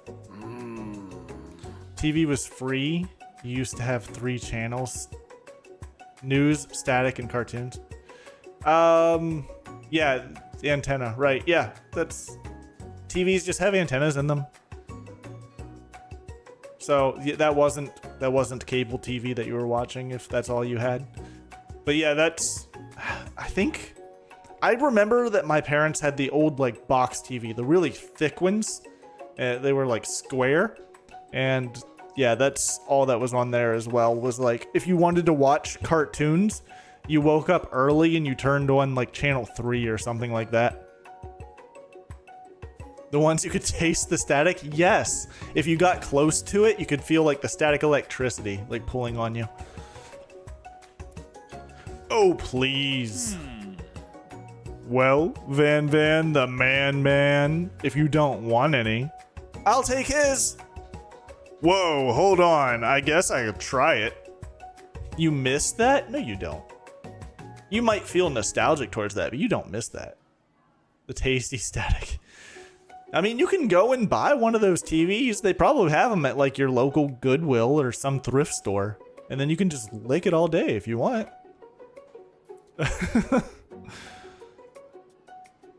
He takes one bite and his eyes grow wide. He starts contorting his face as he tries to hold in his pure exhilaration and act unimpressed. Easy now. There is enough for everyone. Please, my fellow classmates, dig in. Think about it. Think on it. Because they're probably like 20 bucks. But then again, I think a lot of them have been recycled because the tubes in them are valuable. The vacuum tubes that they used in those old TVs. I'm not sure, but I think. Also, I'm like sitting here. I might have to go put a Band-Aid on just so I can stop itching at this thing. Because, oh my God, it's like killing me. And every time I accidentally touch it on the desk, I like, I want to just claw the skin off my arm. Sorry if that was a little gruesome. They're asking way too much for them? Really? It's more than like $10? Now, the limited edition Shrek TV, I would pay $100 for that. I don't know if you saw that, but it was one of those old box TVs, but it's green and the antennas are like built in to look like Shrek's antennas. I'd buy that, hands down, easy. You take one of the pieces of fried chicken out of this bucket and sink your teeth into it. It's amazing! Tasting Colonel Sanders' food transport you to another dimension. Alone with your taste buds, gripping a drumstick in your hand, you float weightlessly. Focus your mind and meditate on this moment. Try and identify every flavor. Savor the moment and everything that it tells you about Colonel Sanders' culinary heart. Swim towards the light. I'm going to savor the moment. The flavors in your mouth are beautiful, pure, heavenly. What a guy. Alone with the flavors, you feel something that can only be described as love. For a man, for a flavor. Are they the same? After tasting his food, you try to get some one-on-one time with Colonel Sanders. Approach Colonel Sanders. Everything is overpriced? Really? I was just there. I was at a thrift store recently. It wasn't a Goodwill, but they have rugs, and I was thinking about buying one because they were really cheap. It was like, not really cheap, but rugs are usually like $300 to $500. These things were like $50. I was about to get one. I'm in America. I mean, true. I don't know. Could it really be that different? I've never been to Canada. That's one of the few countries at this point I've not been to, which is weird.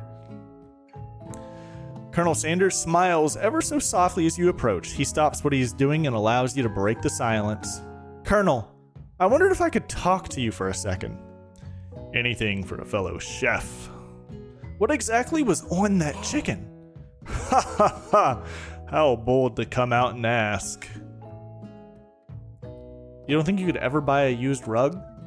I don't know if they were actually even used. They looked so clean. I don't think they were used, at this thrift store at least. Like Goodwill, yeah, I would assume everything is used, but these ones were hanging up. Like, I don't know how you'd buy it at a rug store. And I think that they might have been brand new. Seemed that way. I like his staff.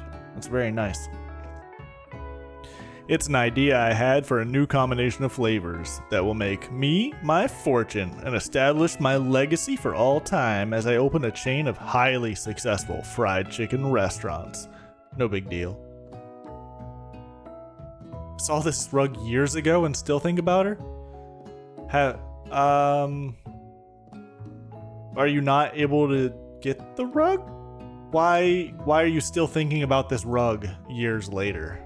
And yet you don't have it. You should have it. It's something you should do. It's just you and me here talking. I can keep a secret. In fact, I've got some of my own I'd be willing to trade. What's the rush? The semester is only getting started. We've got 2 more whole days to get to know each other. At Walmart and they don't sell it anymore? I got a rug from Walmart. That was the one that used to be in my old office. Oh, that's what we can do today. We can, after we're done with the Colonel Sanders dating game, we can pull up my old house on whatever, and I can, like, walk you guys through it. What if it was your rug? It could have been. Was it black? Was it gray with, like, weird shapes and then black and, like, darker colors of gray? Because that's the rug I got at Walmart. He's clearly not going to give it up easy, but it doesn't hurt to be persistent. You know what they say about secrets, Colonel? Shouldn't learning be fun? You know what they say, Colonel. I'm sorry. White and black and little woven squares. Oh, that's a very generic rug. You should be able to get that, like, anywhere, not just at Walmart. You've got moxie, I'll give you that. Colonel Sanders looks both ways to make sure you're truly alone, and then leans in. You can feel his warm breath as he whispers. Just one ingredient, but you can't tell. I use redacted.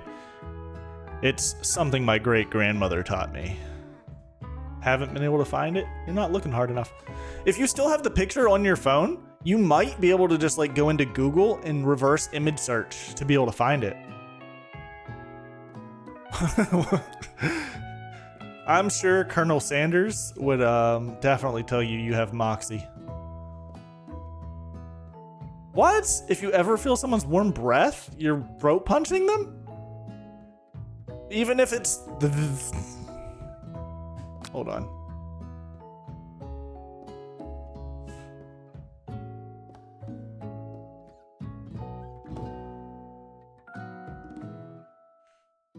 Yeah?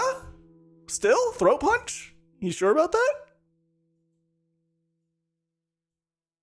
Honestly, I like the green screen thing. This is fun. I like being able to move myself around like that.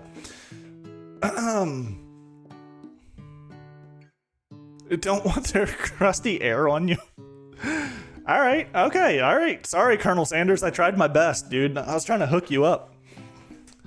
Redacted? Wow. You'd never have guessed that. In fact, you're not even sure where you'd get some if you searched. While you're wrapped up in that huge revelation, you notice that Colonel Sanders had disappeared while everyone else is still in the cafeteria. You decide to look for him. You find Colonel Sanders outside, standing in the quad. Oh, it's you again. Howdy. Sometimes I like to come outside and look at the school's buildings.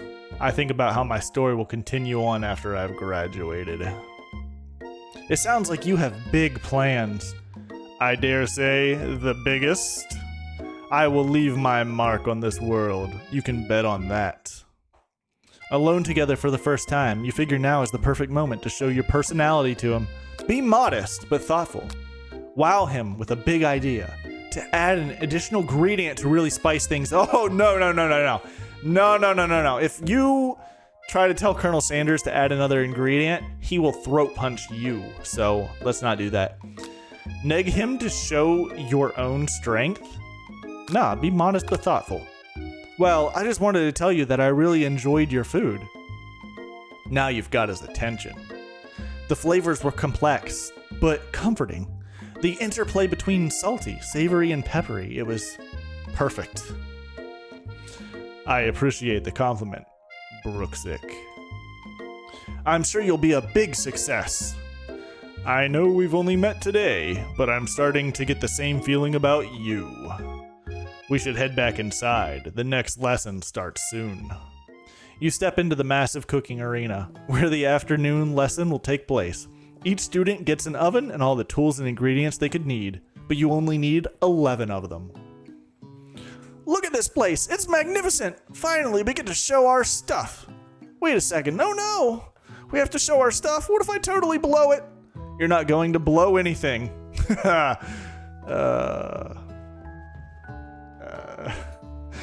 Except maybe kisses to the crowd of fans you're going to earn with your signature adorable tiny food creations. Welcome, students, to the cooking arena. For today's lesson, we'll be cooking with partners. Hurry up and pair off. Naturally, Miriam looks over at you, but unable to control yourself, you pounce on Colonel Sanders. Who wouldn't pounce on Colonel Sanders? Hey, Colonel, would you like to tackle this lesson as a team? A team of two, that is, me and you, if that wasn't clear. Want to be my partner? Sure, Brooksick. I'll prepare our station. Without you as a partner, Miriam is left standing all alone. Two different students quickly take notice. Hello, new partner! Beep, boop, boop. Oh my, two potential partners? I'm so sorry, gentlemen, but I don't know who to choose.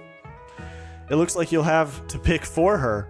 Friend duties can be a little awkward, but that's the price you pay for not being alone forever. What do you want to ask? Who do you want to ask to be Miriam's partner? Oh, guys, do we do the robot or the weird kid? I feel like the robot might actually be a better partner than the weird kid, unless the weird kid is just really good at cooking. I'm leaning towards the robot here. Clank. And then he can just tell her beep, boop, buzz, and it'll be fine.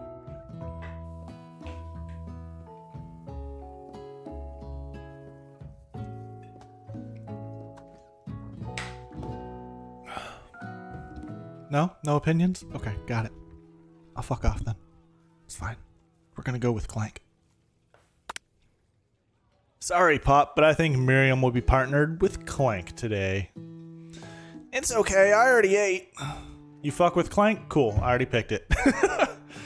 It's not entirely clear if Pop has any idea what the point of school even is at this juncture. Clank is clearly excited to have some attention. He heats up and begins to roll back and forth. That's adorable! Warp, warp, warp. Hold on there, fella. We don't even know the assignment yet. Technically, Clank might not have a face, but there's something charming and earnest about him. I like Clank. Oh, look at that smile. Bzzzt. Tissue? I hardly know you. Clank judders and a panel shakes loose. You get the impression that this is a sign of affection. Ooh. Clank's going to show Miriam Clank's going to show Miriam his knob. Looks like you two will be fine. Now it's time to focus on your own cooking classwork. Alright, you two, for today's lesson, you're going to keep it simple. Pick a basic dish and divide up the steps. No chef is an island. It takes 2 flints to make a fire. You get the idea. Which dish do you suggest to your partner, Colonel Sanders?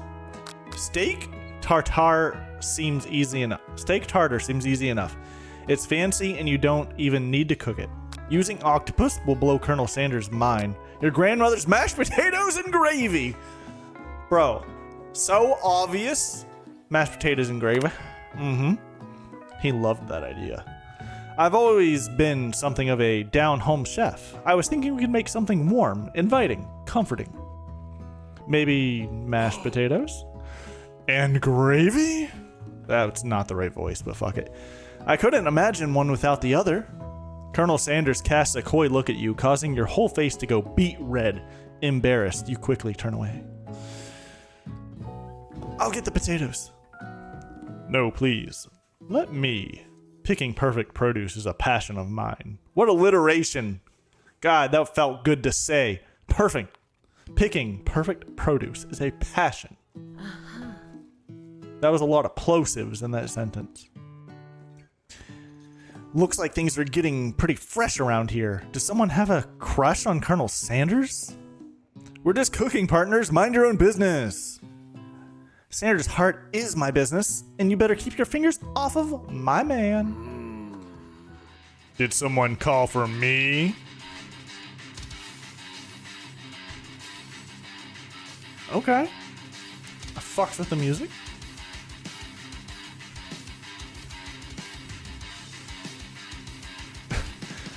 Oh no, geez, Van. While I'm over here crushing Brooksick's dreams, you're supposed to be taking care of our classwork. What was the deal? That was the deal, remember? Mommy? Look at this. Bro, she went insane. He's crying. Colonel Sanders returns, arms full of peeled potatoes. He tosses them into boiling water and turns his attention to you and your old friends. Oh, and now she's gone all cutesy. Bro, this music's banging. Oh, howdy there, Ashley. Van. Are we working in a quartet instead of a duet now? Actually, no. It looks like Brooksick was struggling, so we offered to give them a hand. You know how it is. These young amateur chefs need a lot of mentoring. I was going to say, Colonel Sanders, maybe I could also teach you a thing or two about fancy food. Maybe one day you might be able to get up to my level. Ha! Doubt it. What? Bro, this is... Don't be rude, Van. Personally, I have no doubts whatsoever about Colonel Sanders' ability to concoct creations worthy of admiration. After all, your fried chicken was quite spectacular. But Colonel, if you ask me, I might make a better partner for you than this thing that has positioned itself at your station. Don't you feel deep down that we cast complementary shadows? We fit together, like a thigh and a drumstick. It just makes sense. Nothing about this makes any sense, but one thing is clear. She's coming for Colonel if you don't watch out. Ashley is really going at you hard. You need to ask for some backup here before things get ugly. Turn to Colonel Sanders, hunk of hunks in your time of need. Turn to Miriam, your forever bestie, who always has your back. Why is this thing trying to pit me between my love and my best friend? That's crazy. Colonel Sanders, we have to. I'm here to learn and to address myself via my cuisine, not bicker with prima donnas. Partners were chosen at the beginning of class, so let's all respect the format, okay? You turn to Colonel Sanders to confirm that you're on the same page. I chose Colonel Sanders, and Colonel Sanders chose me. Isn't that right? A businessman respects all fair agreements, from contracts to handshakes. I took on Brooksick as my partner for this activity, and I stand by it. Based on your team's behavior, I'd say you're perfect for each other. Neither of you has Brooksick's natural talent or their loyalty. Being defended by Colonel Sanders leaves you feeling proud and full of potential. You look for sprinkles in hopes that he might step in, but he's nowhere to be found. Darn, those cute corgis and their short but sturdy stature. You look down at your station and realize that, in the tension of the moment, your hands have been cooking on autopilot. Distracted by the drama, you've already crushed the boiled potatoes into a perfectly creamy mashed texture, with plenty of butter and cream for flavor. It's as if your natural passion guided you through the steps you know so well while your attention was elsewhere. I know just what to do. Colonel Sanders extends his hand, holding a beautiful white porcelain gravy boat, out of which pours a smooth brown gravy, smothering your nearly finished potato dish. Gravy flows down the mound of mashed potatoes. The results look spectacular. Granny would be very proud. Whoosh! Colonel Sanders holds a spork out to you. You reach out and grab hold of it, but he doesn't immediately let go. The two of you stand holding the same sport. And for that small moment, all of the madness and pressure in this crazy world stops. Looks fire. I don't know if you're talking about the mashed potatoes or Colonel here, but either way, you're right. Your eyes lock. The moment is electric. Time stands still. If you love something... Oh wait, this is him reading. If you love something, set it free. Together you dig the utensil into the mashed potatoes and lift a heaping sporkful up. When you see Ashley with a sinister look, you know she's plotting against you to be with Colonel Sanders. And then, filled with rage and without thinking, you fling the sporkful of mashed potatoes right into Ashley's stupid but beautiful face.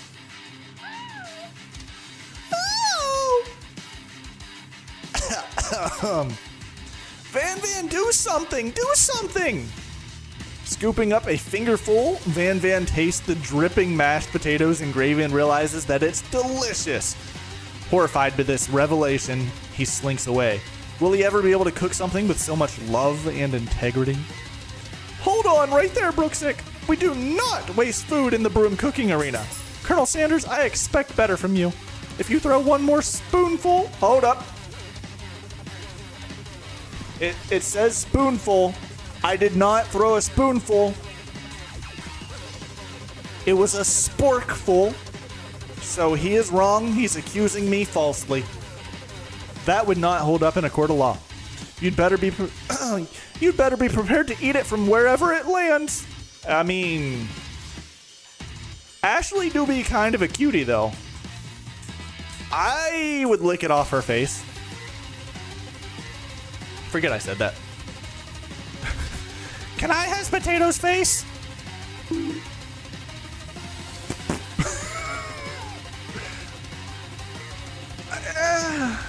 It's worth it. Bro, you were calling her mommy way before I said anything. Alright, I think I'm fair here. Van rushes back over, a covered dish in his hand.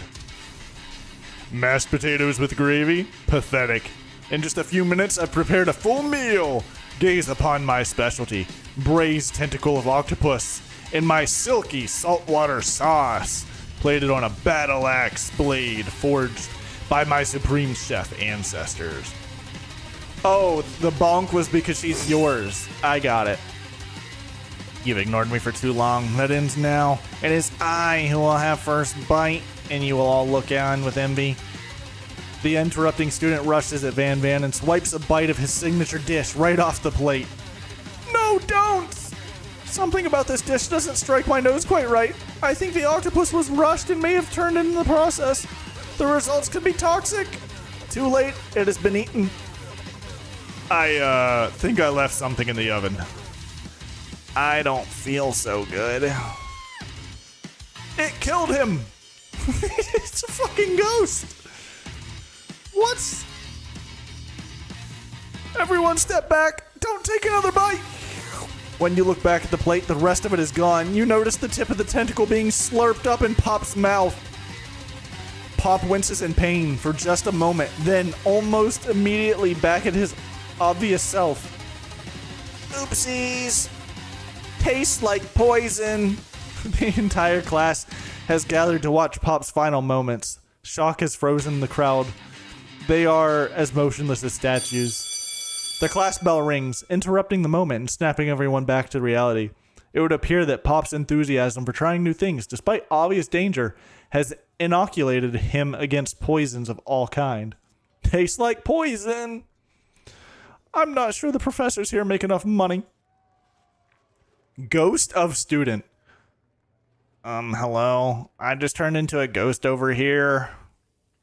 Seeing that you're shaken up by that really annoying student and all his nonsense, Colonel Sanders approaches you. I'm annoyed that you died. You annoying son of a ghost. I'm sorry you had to go through that. Please, let me walk you home. Tried to make his voice sound sincere. I don't think it worked. What? Like, for real? Oh, come on. You follow Colonel Sanders out of the room. At night, the school building has taken on another vibe entirely. It's dark and more than a little spooky. Colonel Sanders stands in the quad's neon glow and speaks softly. These mashed potatoes you made in class today? Before you go on, I want you to know.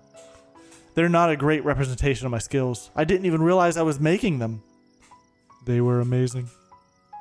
Tasting them, it reminded me of why I became so passionate about the food to begin with. Colonel Sanders is getting choked up. Cooking is obviously important to him in a way that you find inspiring. Now might be the perfect time to tell him that you're developing feelings. Colonel Sanders? Yes, Brooksick? There's something I need to tell you. Hold it right there. There's something I need to tell you first. Oh, jeez. You see, when I was just a boy, I had a dream that one day I would be the greatest chef the world has ever seen. And every day since, I've been working towards that dream, day and night, never stopping, never resting. Also, lifting a lot of weights. Like, so many weights. We should follow our dreams with all our hearts, that our souls may grant them like wishes floating on a shooting star. Hey, no, you... Shut up! I'm the one here to say inspirational stuff and be the star of the story. Are you forgetting that your cooking literally killed a guy? You can't prove that! I also saw you kill that guy. What was his name? Somewhere in the distance you hear a long, sad sigh. I forget him. We're talking about me. Me. I'm the hero. The Spork Monster's here to fight a hero. Yeah, Spork Monster. I think I left the fridge door open. Later, nerds. How dare you threaten me just as I was letting my guard down and connecting with another chef on an emotional level. Be afraid. Be very afraid of me, because I'm a monster, you see. Is he rhyming on purpose, or is that just a coincidence? But before you can discuss syntax any further, it's a turn-based fight sequence! What will you do? We attack. You decide to go on the attack. Which attack will you use? Cooking with love! Cook with love does 1 damage. It just got real. That attack really upset Spork Monster. Spork Monster goes on the attack. They spit hot gravy at you. I hope it was just hot gravy. Let's defend this time. You decide to defend. Which defense will you use? Trepidation. You continue to stay back and endure whatever comes your way. Seems like a pretty weird strategy, but okay, sure. You do you. Spork Monster focuses their mashed mind and draws in energy from Mother Earth itself. They grow larger and more intimidating. How will you respond? I attack. Which will attack. Cook with love. Does 1 damage. Spork Monster's no quitter. Buffed up and getting ready to rumble. They go in the attack once again. They use utilitensile. You take 2 damage? If you take much more damage, you're not going to survive the battle. What is this game? I have no idea. I came in. Has rated with an army of 2 viewers. Show no mercy. Hi, Hayden. Welcome to Colonel Sanders Dating Simulator. We're fighting a mashed potato monster with spork arms. So, it's pretty cool. I'm gonna go. I kind of want to go on the defensive. Ooh, we're gonna use buff up. No one can control this much buffness. You start to feel bloated and, quite frankly, a little gassy. You'd better attack sooner. You're likely to explode. You decide to go on the attack. Chow down! We're gonna eat this thing. Very dating? 100%. It does 2 damage, though. He's oozing cheese sauce onto the lawn of the quad. I wonder who's going to have to clean that up. Feeling vulnerable, Spork Monster prepares for its ultimate attack. Rounded Edge. Vile villain, your reign of terror stops here. Colonel Sanders summons the energy of 1,000 chickens. Pot Pie Power Pinch. Pot Pie Power Pinch does 10 damage. Spork Monster's defeated. You saved me. An injured Spork Monster spews steam into the night. Forget mercy. Finish him. Spare the wretched beast. Fighting potato monsters while dating is actually, like, pretty good. And this is also where I get to show Colonel Sanders that I have a soft side. Instead of just forgetting mercy and killing this giant potato monster, I'm going to spare it. And Colonel Sanders will see that I can be loving to those who have hurt me in the past.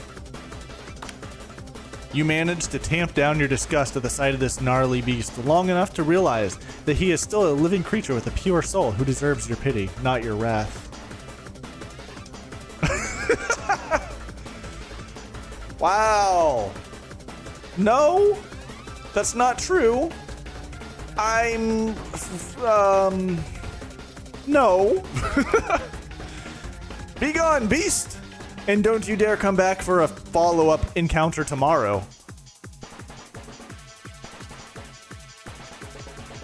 What? Oh. Alright, well, there's about to be an ad. Sorry to anyone who has ads, but I can't stop it. I won't forget this. Oh.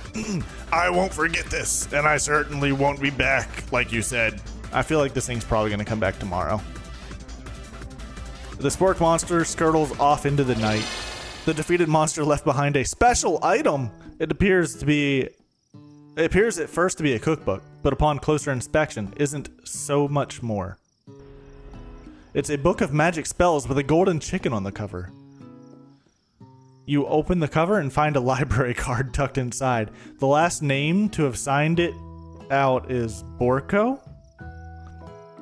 Borko. That name sounds strangely familiar. Your blood is pumping as you stand in the quiet of the night, holding the mysterious book in your hands. As you come down from your battle buzz, you realize that your final attack has left you completely depleted. The world around you begins to fade away. Without any energy to keep your eyes open, darkness overtakes you.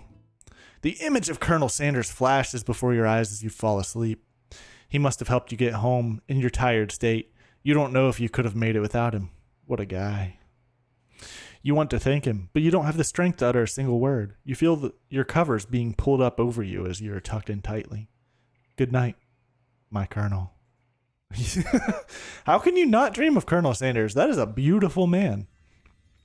In your dream, you're together with Colonel Sanders. For some reason, Sprinkles is also there, instructing your love. Dreams are weird. Whoa.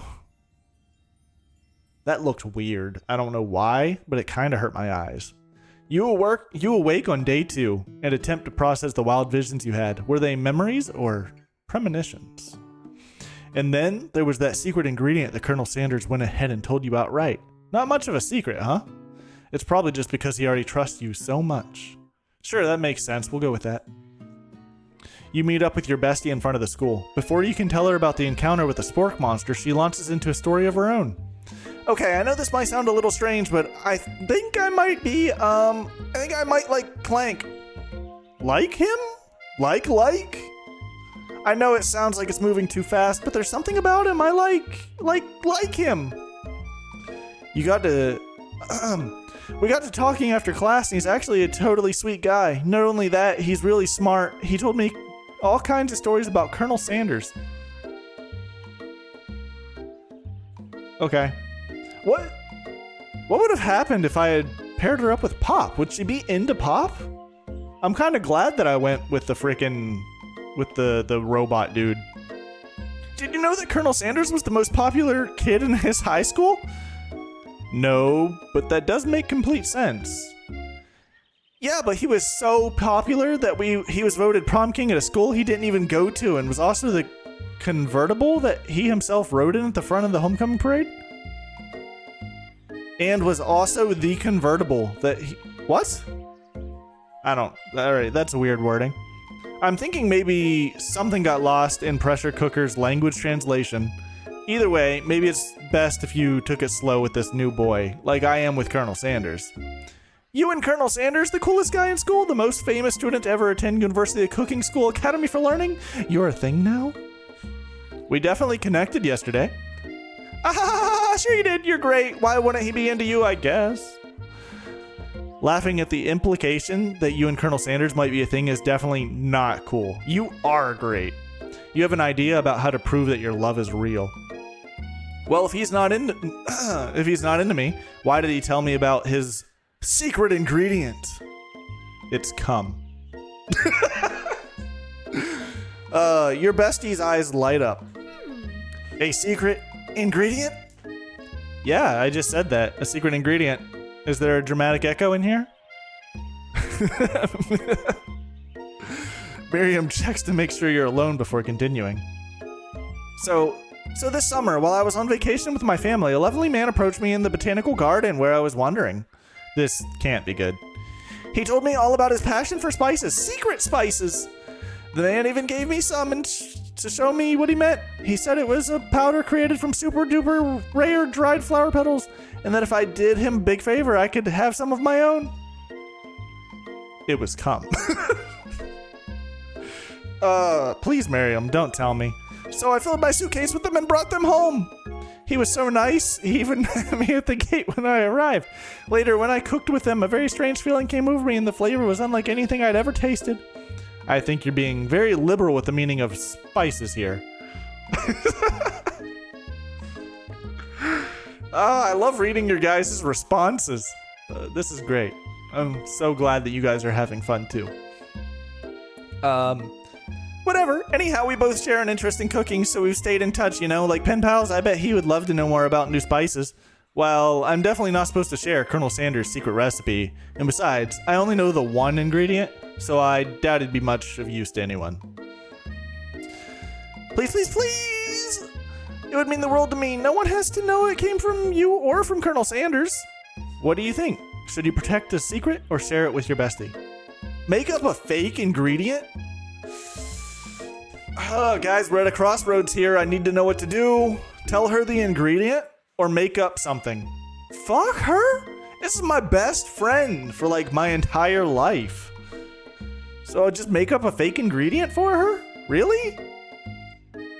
I don't know if I can do that. Lie to her whole ass? Keep the secret? Damn. Alright, I was really 50-50 on this, but y'all are like... He trusted you? Alright. I see. We're playing this wholly for Colonel Sanders. Fuck our best friend then, I guess. Trying to RIZZ him up, you can't be sharing his life work. See, this is why maybe I'm bad at relationships, right? Because I value friendship over, I don't know, intimate, like, whatever, dating relationships more. So I'm more like, be with my best friend, not this guy, but whatever. All right, I'll make a fake. This is y'all's decision. Make up a fake ingredient. You quickly think of a fake ingredient name. I don't know. How about... It was Eye of Newt. I know, sounds like some kind of witch's potions, but what can you do? I have wow! Her eyes light up imagining such a thing, and you figure that you've satisfied her curiosity and she'll move on. Bag the colonel or not? How would he know? If she doesn't go around telling everyone, how would he know? However, she immediately turns around and does some thumb typing on her phone that you can't quite see. That's probably not good. Okay, all right. We were right to not fucking trust her. Damn it. All right. Okay, yeah, she turned around immediately. I get it. Good call, guys. My bad. Colonel Sanders would have probably beaten my ass and fed me to the mushroom monster or whatever we fought last night. Before you can ask her to confirm that she was definitely not texting secrets to other people, you're interrupted. A wind rushes in. Cherry blossom petals fill the air. Wow, it's Colonel Sanders. He's arriving at school. Wow. What a majestic man. Stand back and admire his majestic glory or run to him. We're going to run up there. Don't call me out like that. I mean, yeah, I failed immediately, but it's okay. Tell you more? No. You can go back and watch the VOD. I'm also live streaming on YouTube, so if you wanted to go over to YouTube and just like change the time, you can go back and watch it immediately. Actually, you don't even have to wait for the VOD, which is the cool thing about streaming on YouTube. You decided that the best way to show Miriam how serious you and Colonel Sanders are would be to run to him. Surely he'll sweep you up onto the back of a stallion and you'll ride away together. That'll show her good. Yeah. I threw the alarm out the window and slept in, and then the game instantly ended and said that I sucked, so. Oh, Colonel, my Colonel! However, your sudden movement surprised the horse and it rears up, kicking you directly in the face. I am bad at this! The force of the blow completely knocks you out cold. In the darkness, you see a vision. Ooh. Oh, wait, no, this is the annoying student. Ooh, Brooksick, I'm here to deliver you a message. Not this guy. It is important that you remember this exactly as I say it. If you forget, the world could end, so you know it's serious. I've been trapped in a realm beyond, but a great prophecy relies on my return. Only you can save me. All you need to do is repeat my name 3 times. And that name is... But before you can continue, you're suddenly awoke. Oh, jeez. You awake to find Colonel Sanders tending to you. He roused you back to life with a satchel of secret spices, or is that just his natural seasoned musk? Roused? More like aroused, am I right? Compliment the craftsmanship of his horse's shoes. Lean in for a kiss. Alright, guys. I'm obviously bad at making my own decisions. What are we going with? Are we going for the kiss? Or I can't go up any higher? I don't think we should go in for a kiss. It's the beginning of day 2, right? And he seems horseshoes. I also think horseshoes. Because he seems like a gentleman, right? He's not going to want to kiss on the second day of knowing him. So I think you're right with the horseshoes here. I'm gonna compliment the craftsmanship of the horseshoes.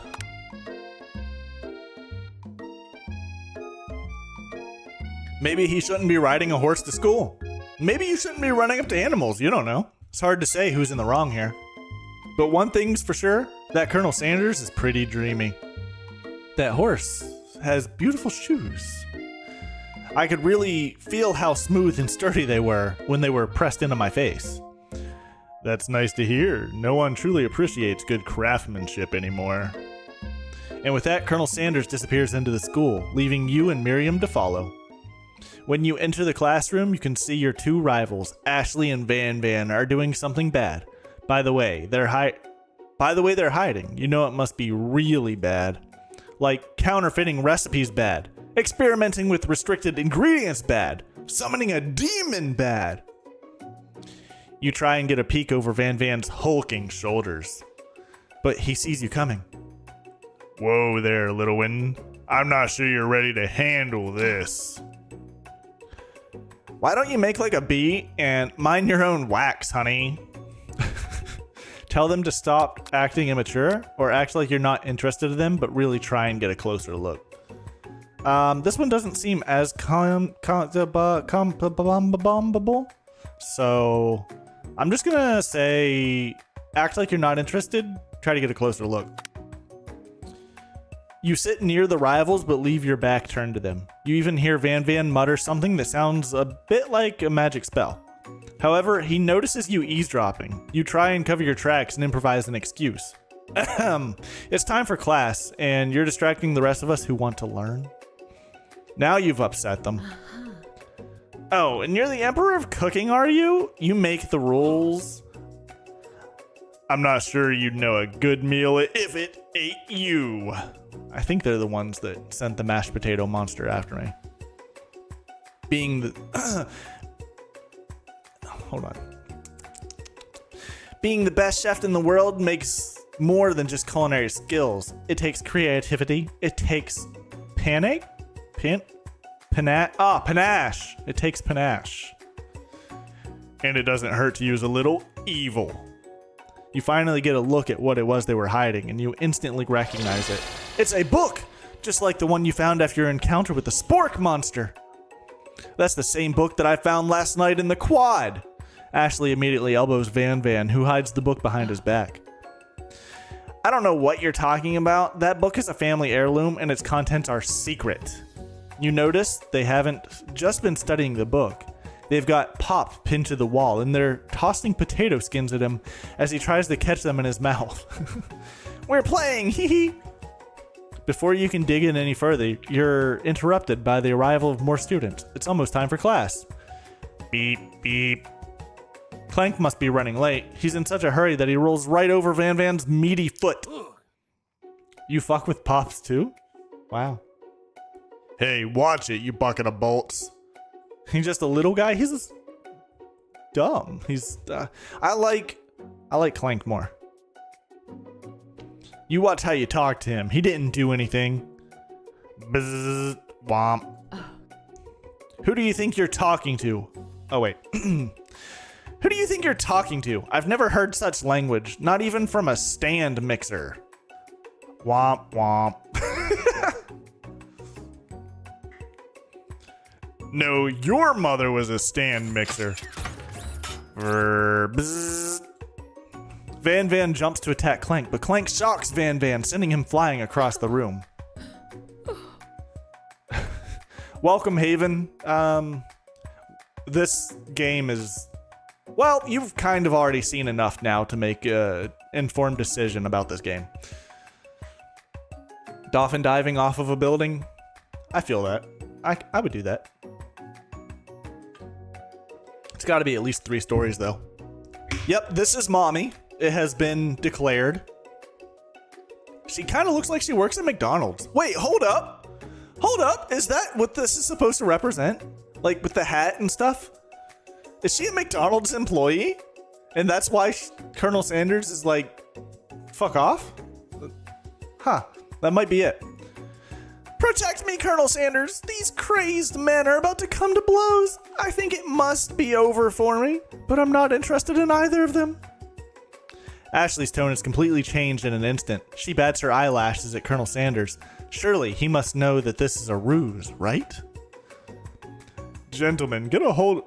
Damn, I'm so bad at keeping my voices. Gentlemen, get a hold of yourselves. Save it for the arena at least. Or don't. Honestly, what do I care? I've got lofty career aspirations to focus on. Maybe I can help you with your business plan? Just then, Sprinkles arrives to signal the true start of the class day. He's panting, which doesn't seem that abnormal, but he's a professor. He's also a dog. There we go. Students, take your seats. I apologize for my late arrival. I spent the morning chasing a car all around town, and my tiny legs are very, very tired. But I'm here now, and I hope you're ready to learn. Rub his furry dog belly. He loves it. Sprinkles stops in his tracks and sniffs the air around you. Something has him in a trance. It's the scent left on you from Colonel Sanders. Sprinkles jumps on you and licks your face.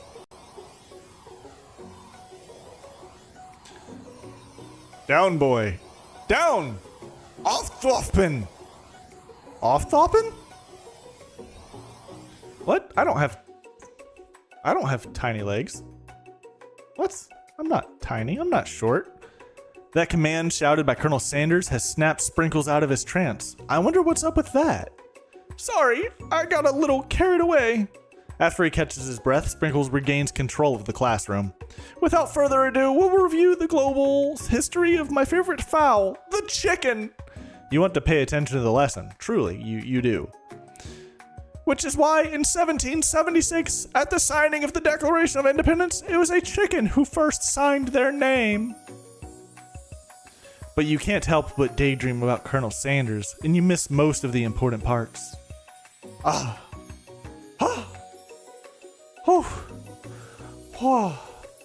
Yes, this is a Colonel Sanders dating sim. When you come to, Sprinkles is holding a tray of food in front of you. Well, Brooksick? Naturally, this appears to you to be a sample platter. Which item do you want to sample? A dog biscuit? A shimmering pepper? A glass of water? Colonel is actually a chicken? You guys have the same glasses? No way! What do we want to sample? I kind of just want to go with a glass of water here, but a shimmering pepper? Why is it shimmering? Also a dog biscuit. I think I'm gonna take a glass of water here, guys. It'll help me cool off from all the Colonel Sanders daydreaming. A special pepper? I don't know. It is tempting. The glass of water, though, is like, maybe? I'm gonna try a shimmering pepper, just because it seems like it might have some kind of magical properties. Or it could kill me. Hot and heavy? You know it. A brightly colored pepper stands out from the other items. It sparkles in a most eye-catching way, so naturally you reach for it, grab it, and eat it right away. However, your body is not prepared for the heat. Damn it! The pepper has triggered an intense spice hallucination. It feels like forever as you trip through the universe. My friend, ooh! This guy again. I'm here to give you an important message. Ooh! You must avenge my death and fulfill your destiny. All you must do is... I was saying, to fulfill your destiny, all you must do is... Sorry, I think I've got some spice stuck in my throat. It's fine, I'll work through... to fulfill... the prophecy. You must... You feel yourself begin to regain consciousness. Oh, man. Spice? It was a pepper. It's a spicy pepper. That's a spicy pepper. And yes, it was shimmering. I don't know why it was shimmering, but I guess it was a very hot pepper. You come to and find everyone is staring at you. That pepper was the last of its kind on Earth, and now it's gone forever. Oh. Well then, you think to yourself, geez, I should pay better attention. We all make mistakes. I'm sure he'll forgive you someday. Maybe I'll poop out a seed and then they can use that. I'm assuming you mean bad, but yeah, I'm very bad at picking. I should have taken the water. Come on, it's time for lunch. Before anyone can relax, the cafeteria lights dim. And your rivals to make a dramatic announcement. Today's lunch will be prepared via timed competition cook-off. The level of theatrics with these two is off the charts. Demand that they stop wasting everyone's time, step up and tell them, you're on! I'm going to take their challenge. A bit of lunchtime competition, eh? Count me in. I have to wipe the tables with you fools before I set my lunch down on it. Then so be it. I'm not the fool, you're the fool. Fool. Good one, Van. I like your gumption, Brooksick. I'll be watching your performance. Just as things reach a boiling point, Sprinkle steps in. Surely he'll put a stop to this madness. Dressing up tomorrow? You can dress up whenever you want. I like dressing up. I thought about wearing a suit tonight, but I didn't. Now, students, settle down. This is a lunchroom, not a sportsing court. Finally, a little sense. You breathe a sigh of relief. At least, not until we turn on the timer. Just then, a huge light blasts you in the face, flashing the words, "Timer ready." That's what I'm talking about. Oh, I stand corrected. The hard way builds solidity, a foundation of confidence that cannot be swept away. And that's an original quote by me, in case anyone was wondering. I hope its message lifts you to victory. Like a diamond, I was formed under pressure, and now it's my chance to shine. Here you go, Mimic. I'll let you just have this image for a little bit. You're able to see her thighs without my head in the way. 90% of the time in sweatpants and hoodie. Same. I don't have my hoodie on right now because I'm good. I thought that it might get a little bit spicy playing some dating sims, so I didn't put it on. But I'm currently wearing night pants. You bought a coat today? A nice adult one? I have a nice adult coat. I wear it with my gray suit. It looks very nice. Hold on, I'll be right back. I'll be right back. Now I want to show off my coat since we're talking about it.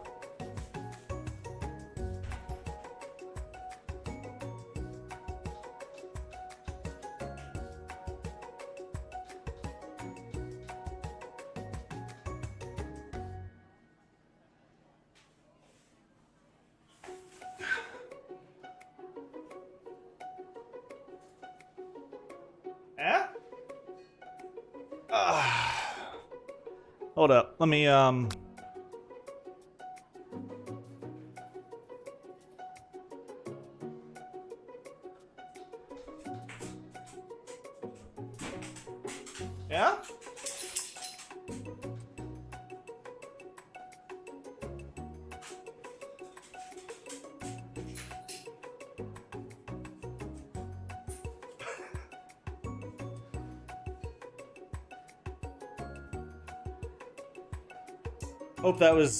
Hope that was everything you guys were wishing for, and then some.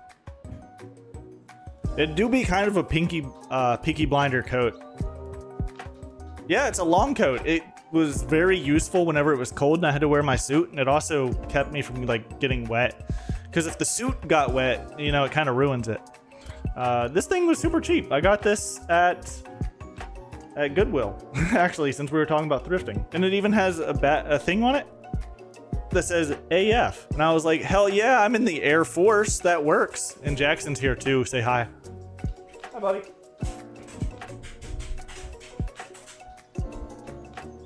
It caught my headphones.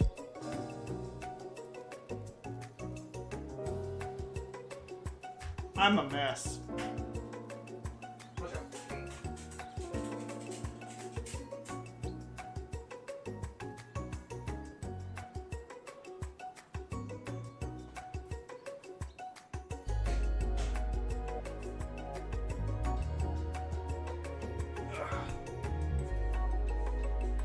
Okay. Whew.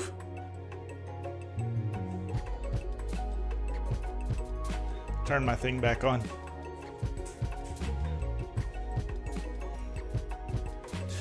All right. Did I miss anything? Did I miss words? Got Jersey Mike's for Valentine's Day. Ooh, should have gotten KFC instead. That would have been probably better. Just saying. All right, cool. All right, what are these? All right, I already read this, right? Yeah, now's her chance to shine. This is for Mimic, this little image here. Cool, let's go. I will defeat you myself. I just realized my music was still playing. You had his chicken, and you made mashed potatoes and gravy one day, and you're feeling like you can really impress him again here. It's time to boil some water for the potatoes. Think fast. If the timer runs out, you'll be forced to pick randomly. What temperature does water boil at? 100 degrees Celsius. Fuck. I chose Fahrenheit. Oh yeah, short skirt and booba, every man's weakness. Yeah. Damn, yeah. Way to call him out like that. What were you thinking, Brooksick? Get your head in the game. I don't think I got that right. You're going to need to season this chicken before you cook it. You don't know Colonel Sanders' recipe exactly, but you have an idea. How many? 11 herbs and spices! Also, I had 10 seconds. I didn't have to rush it that fast. That's right, you might not know all the ingredients yet, but at least you're headed in the right direction. Tail wagging intensifies. Now that you've got some basic steps going, it's time to elevate your craft. What state of mind offers the most flavor? Trust, vigilance, gratitude? That's right! You must never take this opportunity for granted if you hope to succeed. Your classmates are rooting for you, but Ashley is simply stronger and faster than you. You'd better pick up the pace if you want to survive. When you were a child, your father told you to never forget where you came from. Every day, you meditate on his advice and draw energy from that place. Now would be a great time to harness that energy, so where does it come from? The shoulder, small town, this one. I didn't even get to read it! Oh! What? Cutest, grossest thing you've seen? Oh, some dude gave his girlfriend flowers outside of the hospital. Yeah, that's gross. Fucking disgusting. I don't know. This is a horrible time to start forgetting important things. Next question. You try to shut off the noise of the arena and focus on your cooking. What is the sound of success? Sizzling. Wrong? How's that wrong? Don't make me get the spray bottle. Is this the end? Yep. Game over.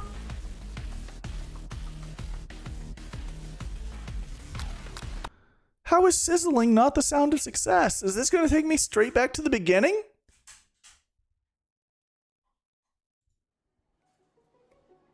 Okay. Whew.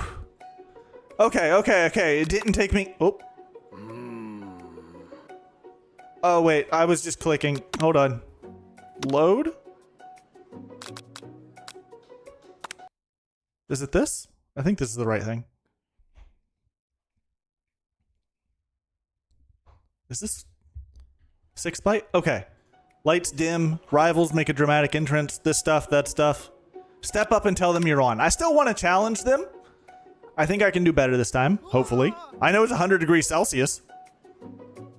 Colonel Sanders likes that I challenge them. If I win this, Colonel Sanders will let me in his pants. All right. Not until we turn on the timer. That's what I'm talking about. Aroo! I stand corrected. All right. The hard way builds a solid foundation. Yada, yada. He said this already. Yup. There's her being crazy. Mashed potatoes. Let's impress him. Boil some water. Forced to pick. All right. 100 degrees Celsius. Always boils 100 seconds after you turn the heat on. No, 100 degrees Celsius. That's right. But how would you have ever gotten into the school without knowing that? Well, true. Winner gets to rub my furry belly. Let that enticing offer motivate you. You're going to need to season this chicken before you cook it. You don't know Colonel Sanders' recipe exactly, but you have an idea. How many herbs and spices? 11. That's right, you might not know all the ingredients, but at least you're headed in the right direction. Tail wagging intensifies. Now that you've got some basic steps going, it's time to elevate your craft. What state of mind offers the most flavor? This one was gratitude. That's right, you must never take this opportunity for granted if you hope to succeed. Your classmates are rooting for you, but Ashley is simply stronger and faster. You better pick up the pace if you want to survive. What? Long John Silver's?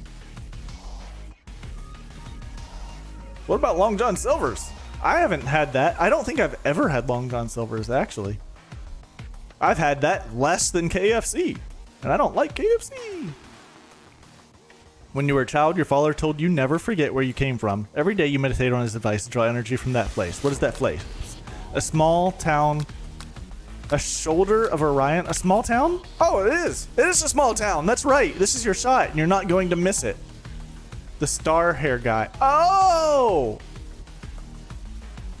Are these actually all food references? All these characters? Yeah, he could be Long John Silver's. And then the female, I think, is McDonald's. Or no. Wait, Long John Silver's and KFC, they're often together, like, right? Like, the restaurants are put together. So I don't think so. Oh, okay, all right. All right, I thought that you were, like, actually... I thought you were big braining us, but I guess not. Never mind. All right, this is your shot. You're not going to miss it. Aroo! You try to shut out the noise of the arena and focus on your cooking. What is the sound of success? I thought it was sizzling. I'm going to say silence? That's right! When they taste your cooking, they will be so taken with it that they're unable to speak.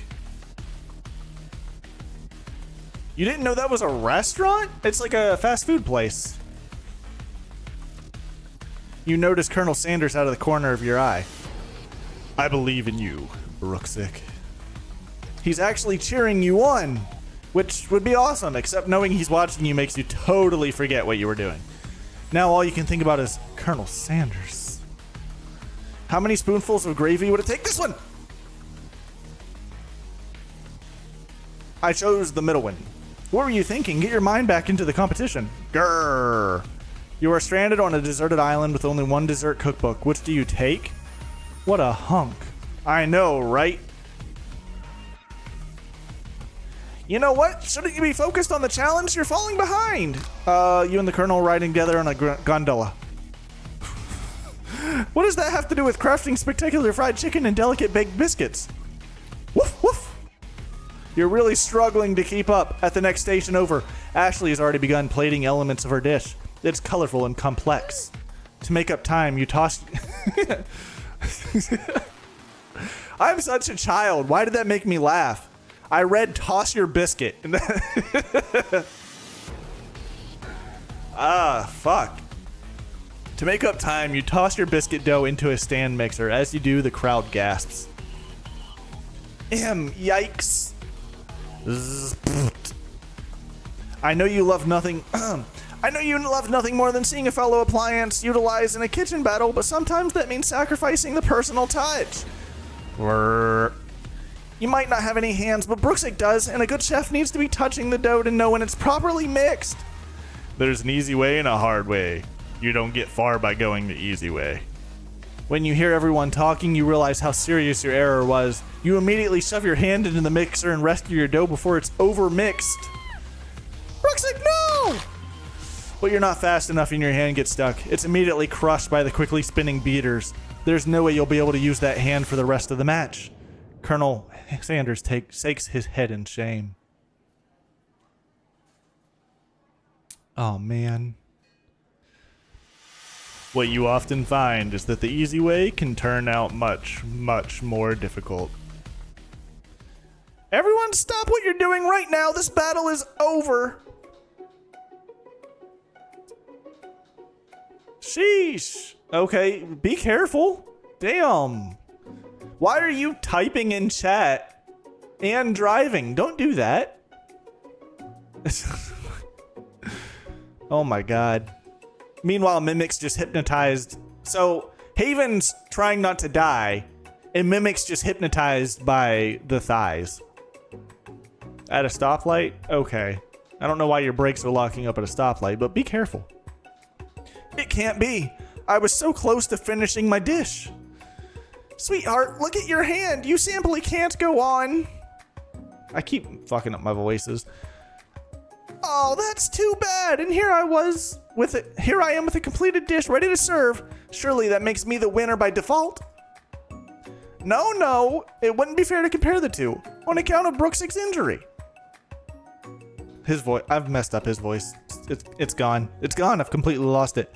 You see Sprinkles begin to lick his doggy chops as he locks onto the dish.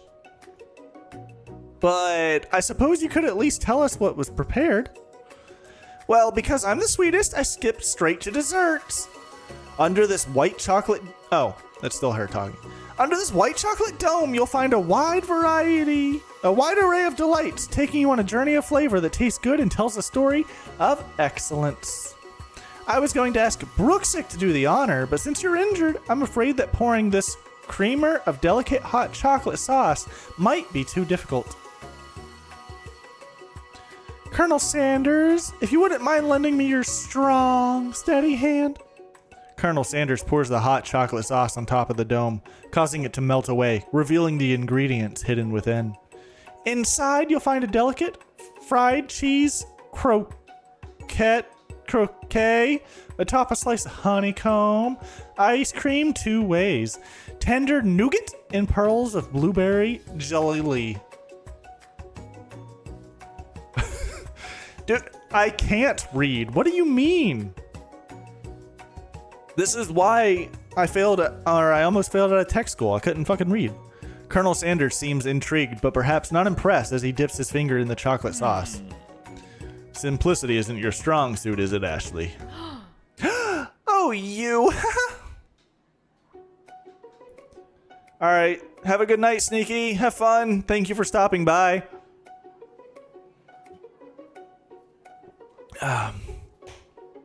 As he places a sauce-covered finger into his lips, Ashley leans over and whispers something into his ear. A dab of sauce sticks to his mustache. Internalize the rage you feel. Put yourself between Colonel Sanders and Ashley. Put yourself between them. You reach out with your apron to wipe the sauce off his glistening face. Colonel Sanders recoils and brushes you back. What the fuck? Wow! Damn, I just got rejected. This goatee isn't just a fashion statement.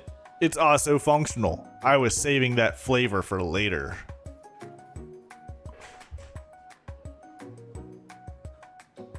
That's all it took? Try again. Do I have to answer all the fucking questions again?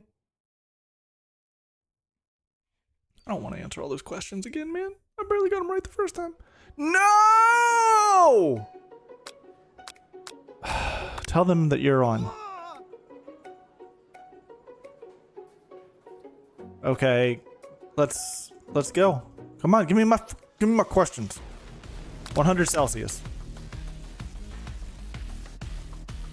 11 herbs and spices. Gratitude. Small town. Silence. Okay, here he starts rooting for me, and I don't think I can get any of these right. Colonel Sanders' face blowing you a kiss. Blowing you a kiss, sure. Desert island, what a hunk. None of these matter. Yeah, these don't matter. Okay. I tossed my biscuit. My hand! Ow! And then she shows off her dish. Colonel Sanders does the thing. Okay. Internalize the rage. I have to internalize the rage. I don't want to, but I have to do it. Apparently. Your rage burns so intensely within your eyes that they burst into flames. The flames cause your eyebrows to catch fire and turn to ash, and they fall off your face, which means people will have a hard time understanding your emotions for the rest of the semester, perhaps forever. Embarrassed and ashamed by your poor performance, not to mention your crispy, fried brow, you run for the quad to be alone. The beautiful weather feels like an insult. Inside of you, a storm rages. It's Colonel Sanders! He's probably here to tell you that he and Ashley are in love and have decided to get married. And he won't even ask you to cater his wedding because you're a terrible chef and an awful person. You try to hide from him, but he approaches you directly. I know you're hurting right now. Not just from the devastating loss, but from that run-in with the mixer and that small fire. We should get that checked out. I'm fine. Can't you just leave me alone? I'm a loser. I'm not fit to fill your fryer. I'll never be a master chef.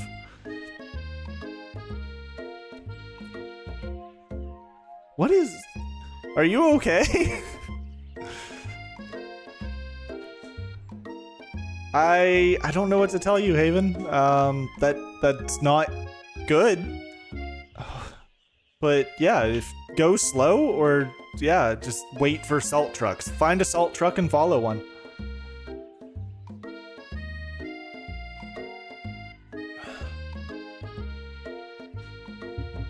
That's why you need to move to Texas. Just saying, Texas is kind of nice. You should do that. You should think about moving to Texas. I'm not fit to fill your fryer. I'll never be a master chef. Failure is a part of life, not just for you, but for all of us. Do you think I've never failed at anything before? That's exactly what I think. Well, then think again. I wasn't always the man you see before you. Enrolled in culinary school, incredibly handsome, successful, motivated. Well, handsome, sure. I was born that way. But I've walked other paths and arrived at dead ends. I was passionate about life, but I failed as an obstetrician. I don't know what that word is. I was passionate about justice, but I failed as a lawyer. Wait, this is real. You know what? This is real lore about Colonel Sanders. I was passionate about livestock, but I even failed as a mule handler. That one was especially humiliating. Mules can be so cruel. I lost my business partner to a gunfight, and I lost my innocence when I picked up a firearm and put a bullet in my rival. He survived, for a while anyhow. I didn't know. People see my delicate ribbon tie and my well-kept beard and assume that I've got it all together, which is true now, but it hasn't always been. Sounds like this guy could really use a hug. I resolved then that I was going to amount to something. No amount of hours, labor, or money could deter me from getting the best I had to give. As Colonel Sanders changes focus, you can see something ignited inside of him, a burning passion. One has to remember that every failure can be a stepping stone to something better. My new dream is pure. It's honest. It's something that a humble man in a crisp white suit can be proud of. I will create a chain of chicken restaurants that will bring joy to the entire world and make up for my past misdeeds. Yay! Just as your moment grows intimate, you're interrupted by a threatening, shadowy presence. BRB, I'll be here. It's the Spork Monster! Battle scarred from the night before, you prepare for the worst. Borko? It is I. I know I said I wouldn't be back, and after the whole fight to the death thing, maybe you don't really want to see me anymore, but I just wanted to say that I was wrong to attack you, and I apologize. I know what it's like to always look over your shoulder. Monster problems, am I right? Oh, thanks, Borko. I'm glad there are no hard feelings. Getting jumped by a giant creature in the dark of night can really rile a person up. I also want to apologize for the way I switched right into attack mode. I know that you're strong, and cooking school can put a person under a lot of stress. I actually used to go to this school. I wasn't always a spork monster, you see. I don't believe it. You were human once? Well, no, I was a golden retriever, but I was still a student until one day some mean kids with a magic spellbook cast a dark enchantment on me, and I was forever transformed. A magic spellbook? Precisely. I had procured a copy for myself, but somewhere along the way I've lost it. If you find such a book, I beg you, respect it. You're a powerful chef and shouldn't rely on such dark and evil magic. No, you should be protecting the innocents from those who would cheat them through sorcery and guile. If you need me, don't fear. I will be there. Hold on, let me... gotta re-quench my throat. Re-moisten, if you will.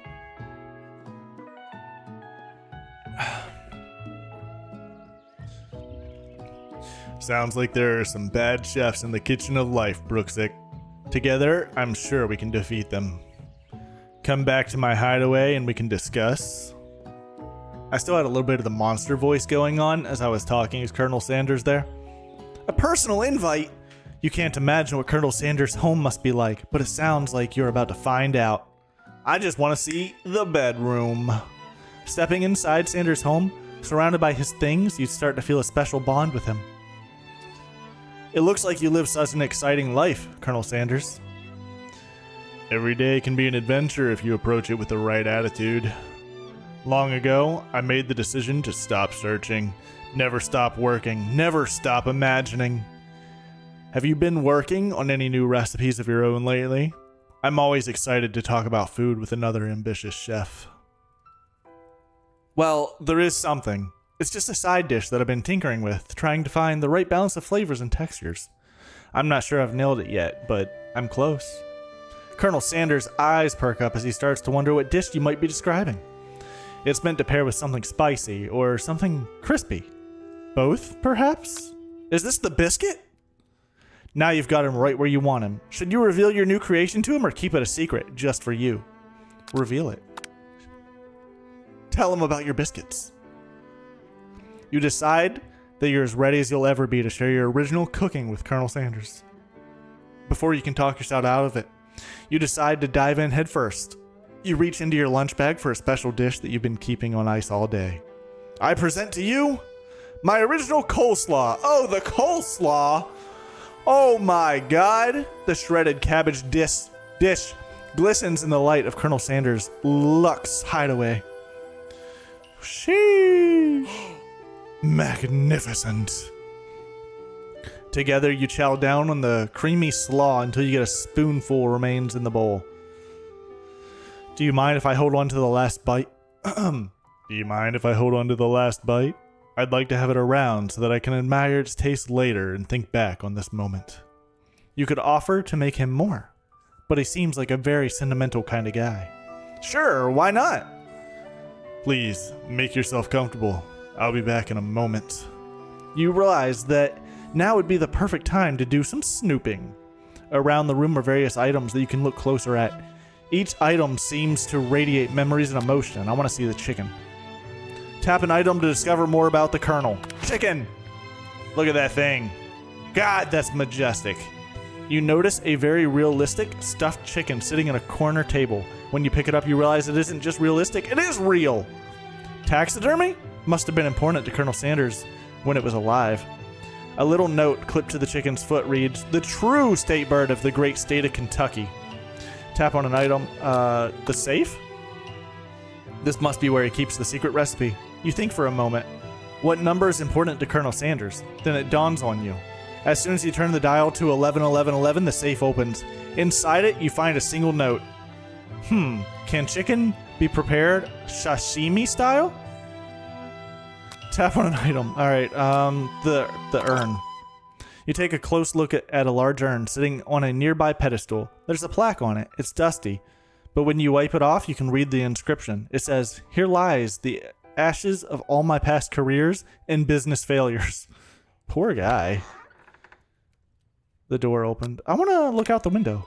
You gaze out the window and across the vast lake and a mountain range beyond. Just then, the ghost of Student pops up. Are you thinking about heading into the woods on a quest to avenge my death? Wait, what? I've never even learned your name. Why would I avenge you? I can just tell you my name right now. Can't you see I'm in the middle of something? You open the window a crack and the ghost of Student is swept out with a breeze. Tap on an item. The phone. No, comb. A lock of silver hair is woven through the teeth of the comb. Upon further inspection, you realize the hair therein isn't just silvery in color. It's actually made of spun silver. Thank you for informing me.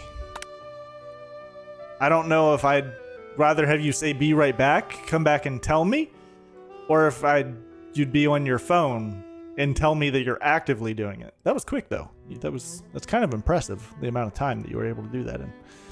A scented candle you picked up and try to identify the smell. Power tool, freshly starched collar, piece of wood floating in a lake, summer of '69. No, it's one of the secret recipe ingredients. It's redacted. I don't want to read all of this. I'm just gonna go through the door. You open the door to Colonel Sanders' closet and find a row of his signature white suits hanging within. You take one off its hanger and try it on. The jacket is a bit big for you, but it's soft and comfortable. You give yourself a deep hug, breathing in his scent. They say that home is where the heart is. Is this what they meant? Before you can look any further, you hear Colonel Sanders returning. He has a new dish that he has been working on, and he wants you to taste it. You try to act casual until he asks you why you're wearing his jacket. I don't usually loan those out, but I must say, it does look good on you. Oh crap, the jacket! You forgot to take it off! You fess up and tell the truth, tell him you're cold. Decide that now is your moment and make a big move. I'm bad at deciding. I want to make a big move. We're in his hidey hole, I think now is the moment. Right? Or is the game just gonna end? Oh. This isn't that kind of game. Not that we blame you for trying, but still, game over. Cool. Cool. Cool. Cool.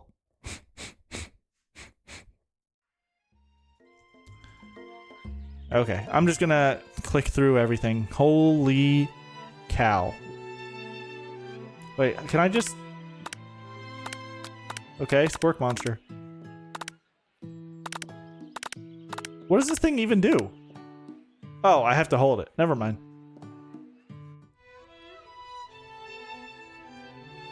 Yes, reveal it. Okay, I'm still gonna tap through all this stuff that I already did before. I don't know if it matters. Chicken!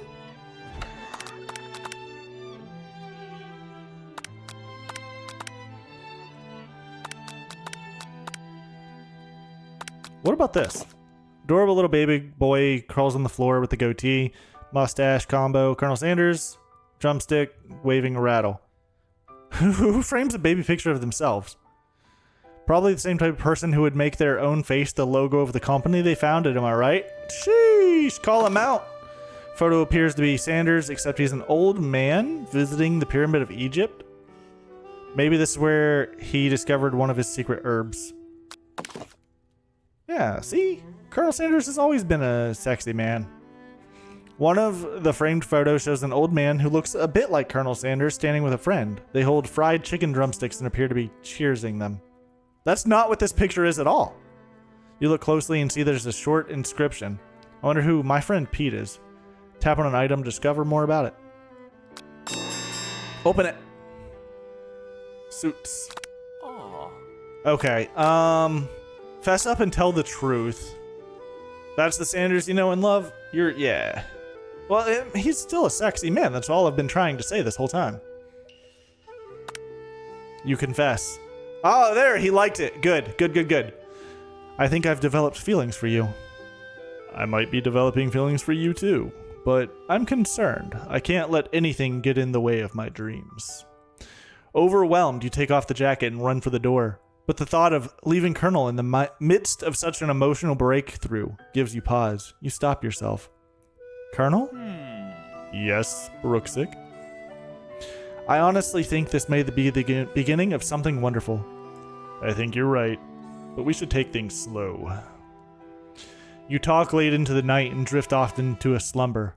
Dream sequence! See, this, I don't know why, this kind of hurts my eyes. You awake to a beautiful morning in Colonel Sanders' hideaway. Did you make the right decision on how to respond to Colonel Sanders? Only time will truly tell. Today is a day that could change the rest of your life. You think about the new secret ingredient you just learned about. Redacted. In some jurisdictions, redacted isn't even legal. But if the recipe is a secret, how will they know? Your thoughts are interrupted when Colonel Sanders emerges into the room. He's holding a gorgeously plated breakfast, and your mouth waters at the sight of it. Here's the simple breakfast I just whipped up. It's meticulous. It was a piece of chicken and a biscuit with some butter on it. You taste Colonel Sanders' food and it takes you on a journey. When you return, he's waiting to ask you an important question. So would you say... Oh, that's him. So would you say that we're the perfect match? How presumptuous. My cuisine and your taste buds, that is.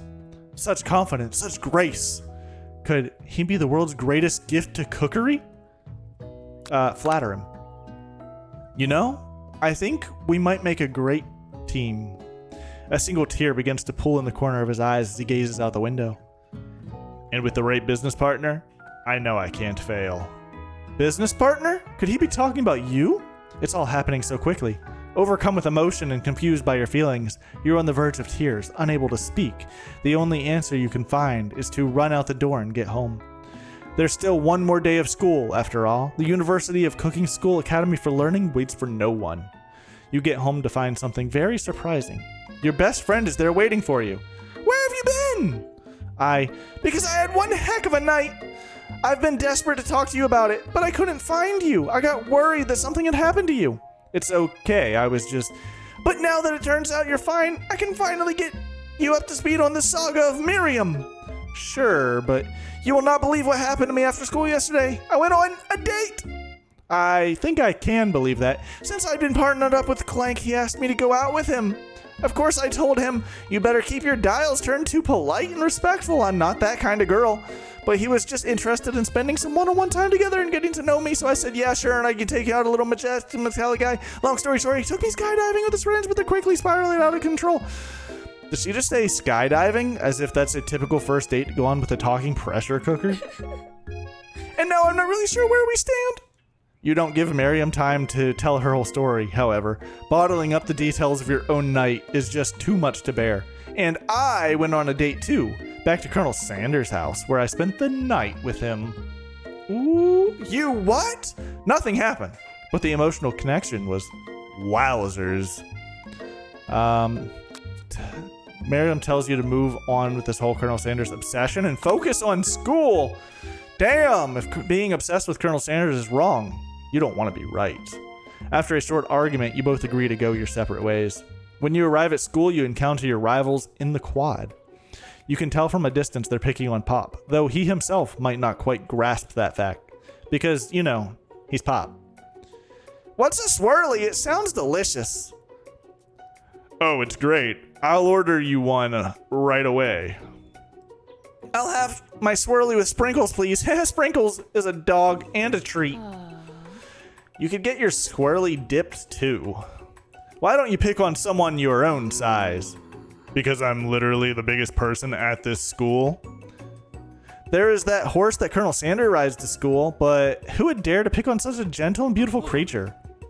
You've got some nerve, Brooksick, suggesting I pick on a defenseless horse. Now you're twisting my words, and I won't have it. You clench your fist, but the injury from yesterday's mixer accident makes you wince in pain. Alright, there's about to be an ad run so that pre-rolls don't come on, and I need to take a drink and relax my voice, because holy shit, reading like this, I just need a break, alright? It's not that big a deal. I just need a break. I'll be right back. Enjoy the clips.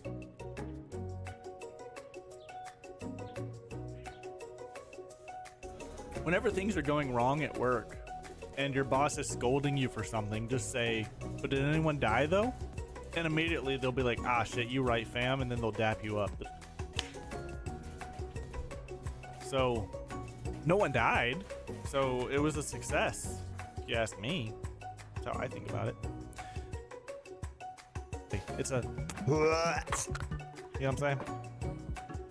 Does not need healing, does not need... Oh, nope, never mind. I misplayed. You're so funny. Oh, I know. Thank you. Thank you for noticing. That's so sweet of you. Chinfish. Is that what I look like sitting here fishing right now, Haven? I look like fish. I need fish. Well, whatever it was very rude and unappreciated. Well, I appreciated it for a second. Two of your favorite? They are. I don't know. I'm not a fan of the chins. In freaking dollars? You gotta be crazy, man. Orcish arrows. Yeah, nothing. Well, what's under your misc? Just some ore, okay, and then apparel. Steel stuff. That's all you got. What of mine do you want? Ice wolf pelts, leather strips. The bow of scorching, which is better than your bow of frost. Person. Dude, shut up. Can I launch him? Oh. That was pretty good timing, Haven.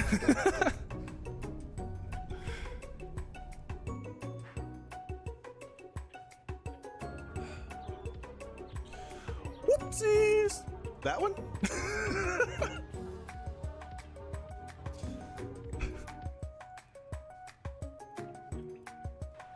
That's pretty neat.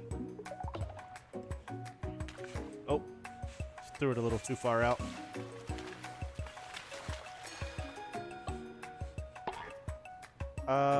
Minnows and salmon?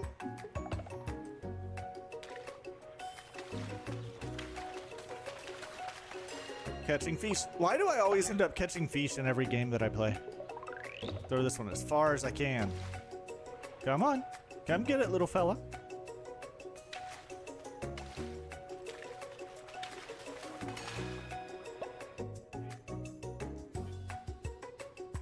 Stop saying goon. I'm sorry. When you walk in on a man in his goon cave, you gotta apologize. I don't... Well, it's because you're not building fast, and oh my god, this takes a long time. Maybe I shouldn't have done them all at once. Did someone just poop? I think someone just pooped, because I saw the germ thing on the side go down. Oh, I'm at the head of the table, too? Fuck all y'all. Get out of my way. Alright, let's go. Do I sit first? I sit and everyone... Lydia, you don't have a seat. You should leave. Lydia, get the hell out. Get the hell out. Alright, a ritual of resurrection. Let's see. Let's see if Haven comes back as a normal person or as a zombie yet again. Here we go. Ah, no! No way! Hold up. Hold up. What do you mean I know what Snapchat is? What is... Hold on. My camera's in reverse. What is that supposed to mean? I'm not Unk status, okay? I'm 28 years old. My generation is the Snapchat generation. So yes, I know.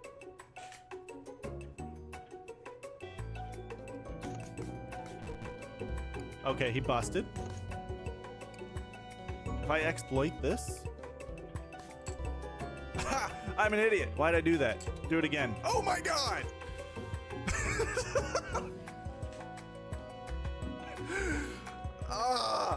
Just because it's there doesn't mean you should use it. We can death something here.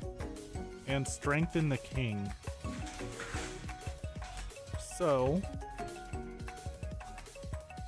I think that's what we're going to do. We're going to turn the king and the queen. Turn the king and the queen up to the next level. Nah, we'll turn the 10 up to a jack. No particular reason, just because.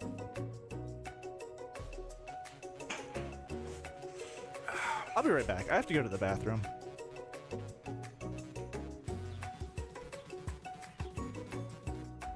Whenever things are going wrong at work and your boss is scolding you for something, just say, but did anyone die though? And immediately they'll be like, ah shit, you right fam, and then they'll dap you up. Okay, we are back. I think I messed up and accidentally pressed the add button twice. So I think that it's like a lot of ads, but yeah, whatever. I also think that I got hair in my face. Excuse you, bud. I also think that Haven has made it where pretty much anybody who actually watches my channel is a subscriber. So I think it's fine. I don't think I have to really even worry about the ads. Anyways, it's time to fight our rivals. Mr. Jojo and Mrs. Mommy. Alright, you clench your fist, but the injury from yesterday's mixer accident makes you wince with pain. Doesn't look like you can go on cooking like that. Might as well just give up. I'll never give up. Ever! Colonel Sanders arrives just as it appears things are close to boiling over. A naturally intuitive person, he senses that something has been going on. Is everyone excited for the final day of school? Brooksick, how's that hand feeling? I'm sure we'll be back in fighting form by this afternoon. Aren't you concerned about my hands, Colonel? Yesterday I almost broke a nail winning so hard.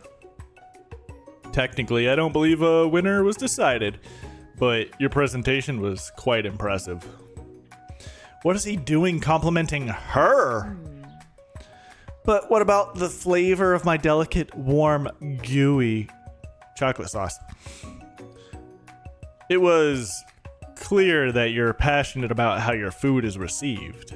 That's a lot of words to say it was bland. Damn, he doesn't like that.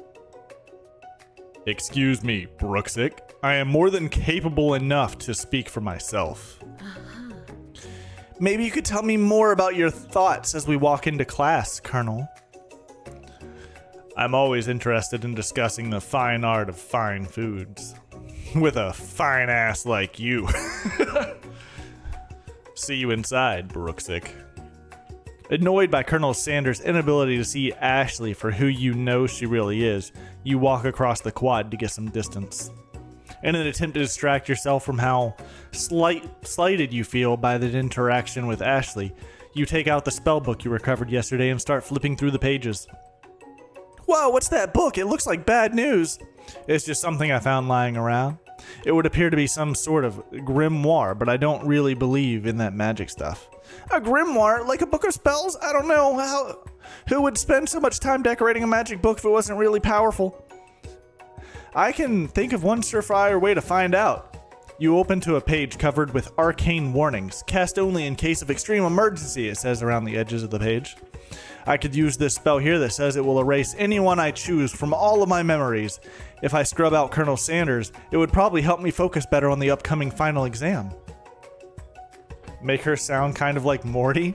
She's supposed to have a high-pitched, like, annoying voice, so yeah.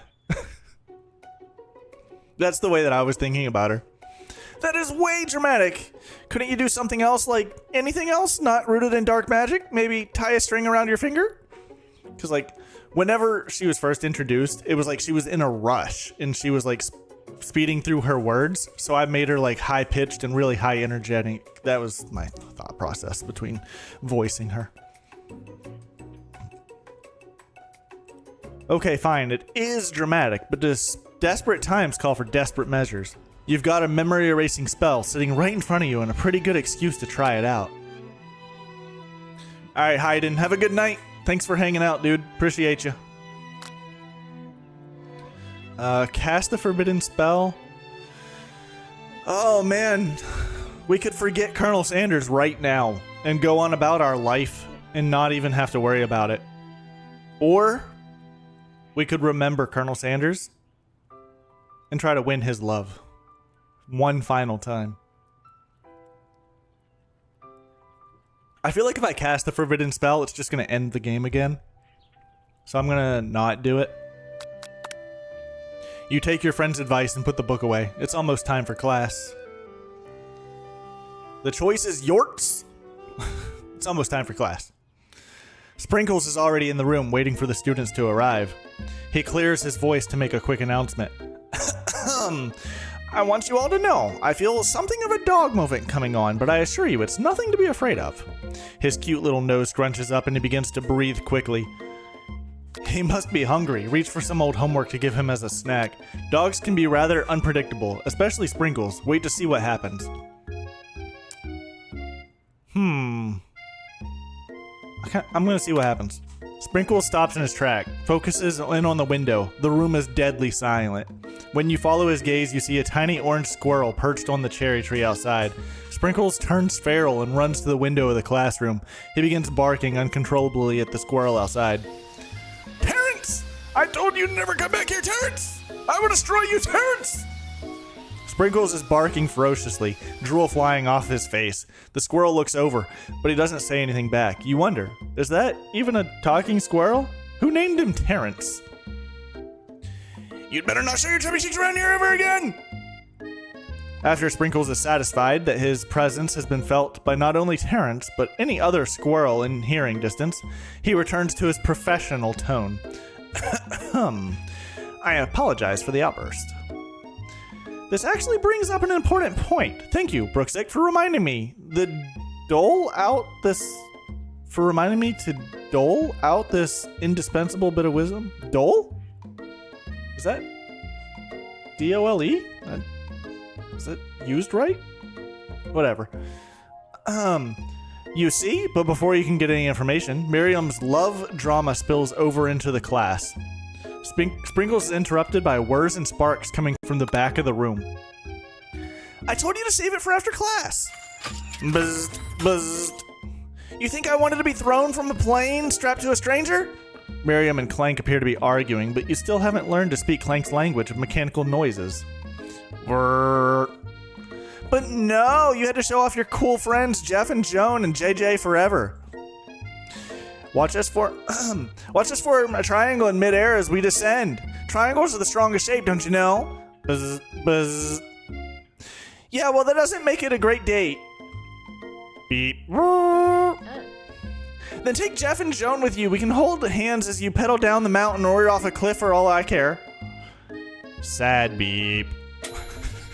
Clank begins to shudder. Steam pours out of the gaps in his panels, and then a long ding stops him in his tracks. Beep. Bzzz. Oh no, poor Clank. That poor guy. No amount of seasoning is gonna make you want to eat that, Clank. Clank burps out a completely deep-fried sneaker. Considering that he himself has wheels, not feet, it's not entirely clear where it came from. In terms of deep-fried footwear, I guess it looks okay. Clank slowly rolls out of the room to be alone with his shoe. Everyone tries to pretend like they didn't see that entire thing go down. Nothing like a loud public breakup to cast a pall over the final day of school. Clank has a history? Dude, I wonder if he ate someone. Like, he just ate a person and that was their shoe. He just deep-fried a person. Well, that was unfortunate. But we mustn't be distracted from what lies ahead. The final competition showdown challenge exam. I'm still working on the title, but I think you get it. Test time approaches. See you all in the arena. But before you can think about your upcoming competition, there's a very beautiful soul nearby in need of a pep talk. Hey, Miriam. Are you okay? Okay, I'm so mad I could smash a tiny mug, spilling several droplets of hot cocoa all over the floor. How could he embarrass me in class like that, in front of everyone? Her tiny cocoa is a delicious treasure, so you know that this breakup is no joke. Even if the source of her frustration is such a silly boy. Such a silly boy. I know that you know this, but I'm going to say it out loud. You don't need anyone. Me and you, we're going to cruise through this final test and hit the carpool lane to Success City. Miriam brightens up, imagining the wind rushing through her short bangs, but she hesitates to embrace the feeling all the way. You're not going to saddle up on Colonel Sanders' stallion and ride off into the sunset without me? Of course not. Well, maybe sorta, but I'm sure there's a pony out there with your name on it, and a ranch big enough for both of us, and whoever else you want to bring along. If it's not Pop or Clank or anyone else you meet today, tomorrow, or this whole year, so what? You're a special person who shouldn't settle for the first person to show a little interest anyhow. Miriam gives you a big hug and wipes the tear from her cheeks. I should really review my menu for today. I'm going to make a very special soup. And I bet that Professor Dog is gonna love it. While you were pep talking Miriam, you completely missed lunch, but that's okay, because you had a better idea of how to spend the time before your exam. You've decided to head to the arena early to practice a dish. This is it, the location of your final challenge, a test of will, test of courage, a test of talent. And a chance to beat the pants off Van Van, the supposed man, and his eviler counterpart, Ashley. As planned, you begin to run through a quick test of a recipe you've been working on, Brooks's famous chicken pot pie. After practicing for months, making this dish comes second nature to you, and you're able to quickly get a fresh pot pie in the oven. But as soon as you do, your cram session is interrupted by Colonel Sanders. I almost read that real wrong. I almost read it clam session, which would have a completely different interpretation. Brooksick, what are you doing here? There's still time before the final exam. Oh, just taking it all in. I'm big into visualizing success. I'm looking at my station and picturing victory. The pot pie has begun to bake, and the smell is slowly filling the space around you. Visualizing, huh? That's too bad. I was hoping you were here cooking something delicious.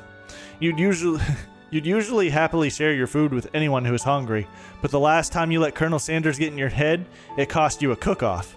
You decide that it's time to put your cooking above your romantic desires, but that decision gets hard to stick to when the oven timer goes off behind you.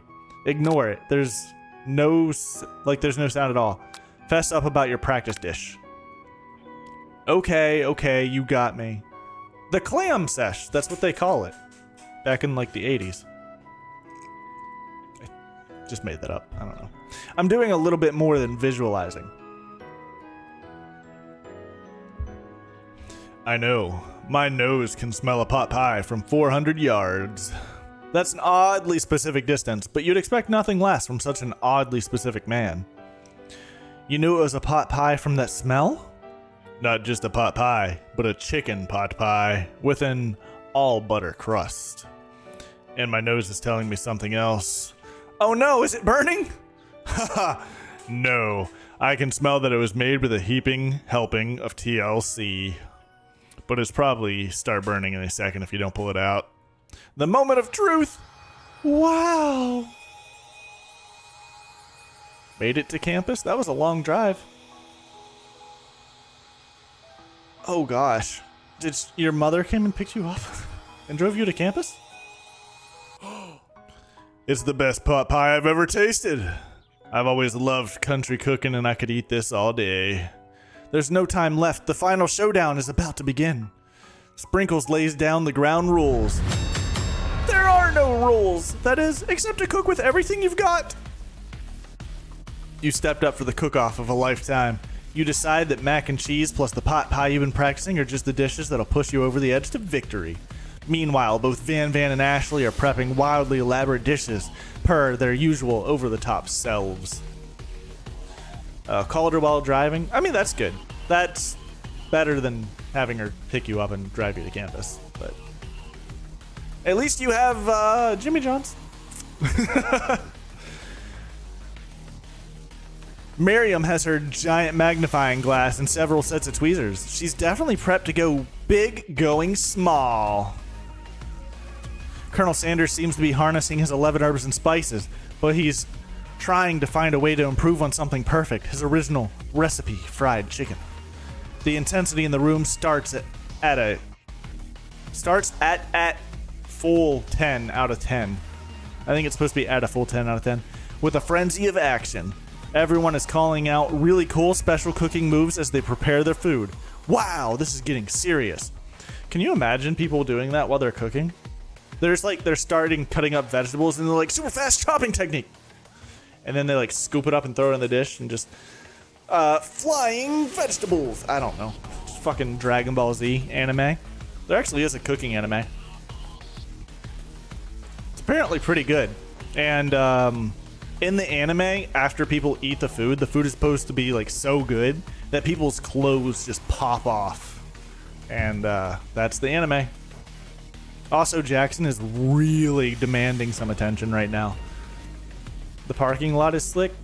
Yeah, those things don't get salted typically.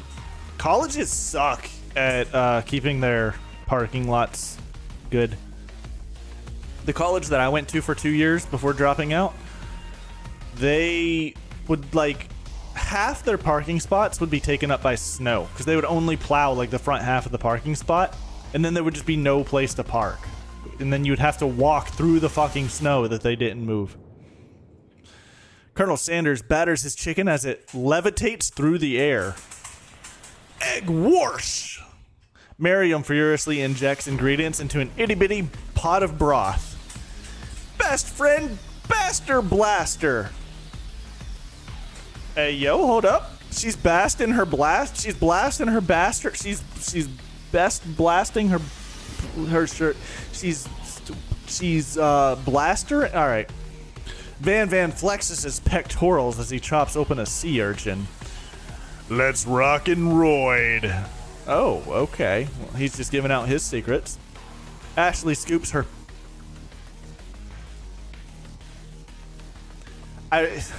Man, I am bad at reading.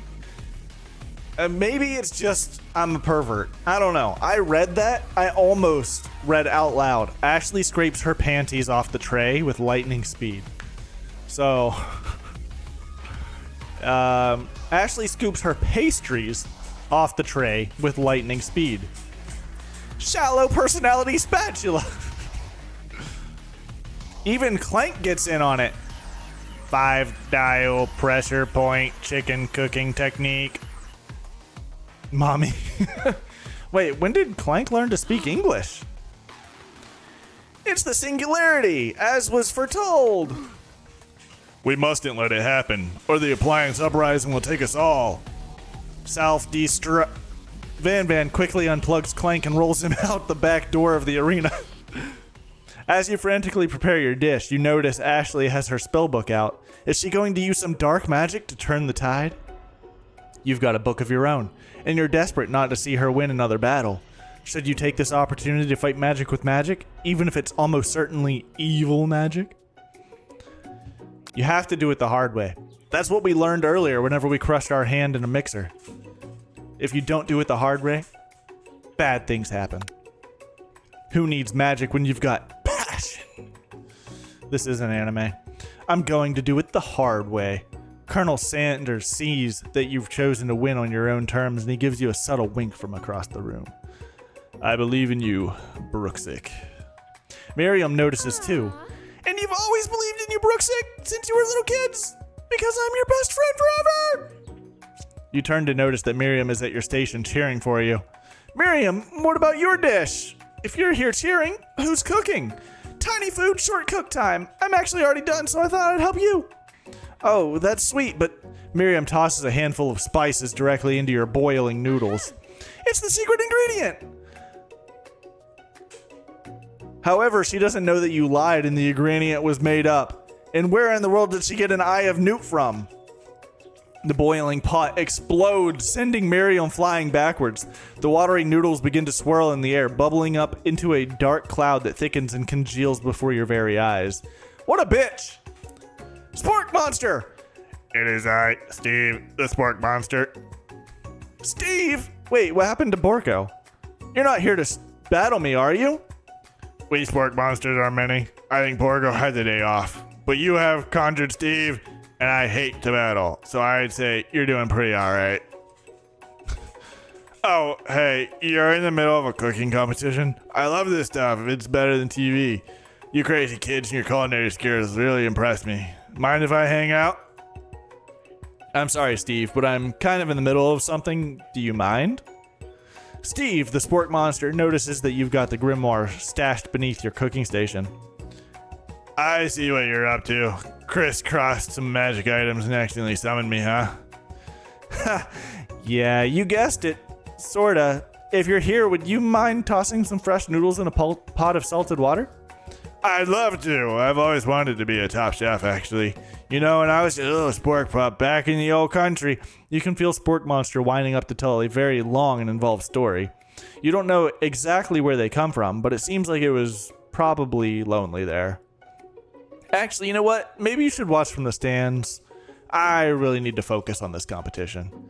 I understand. It's kind of like that time in monster school that I had fallen asleep during scare tactics class, and when I woke up, you toss a serious stare at Steve and he takes the hint. Never mind, I'll tell you later. Good luck.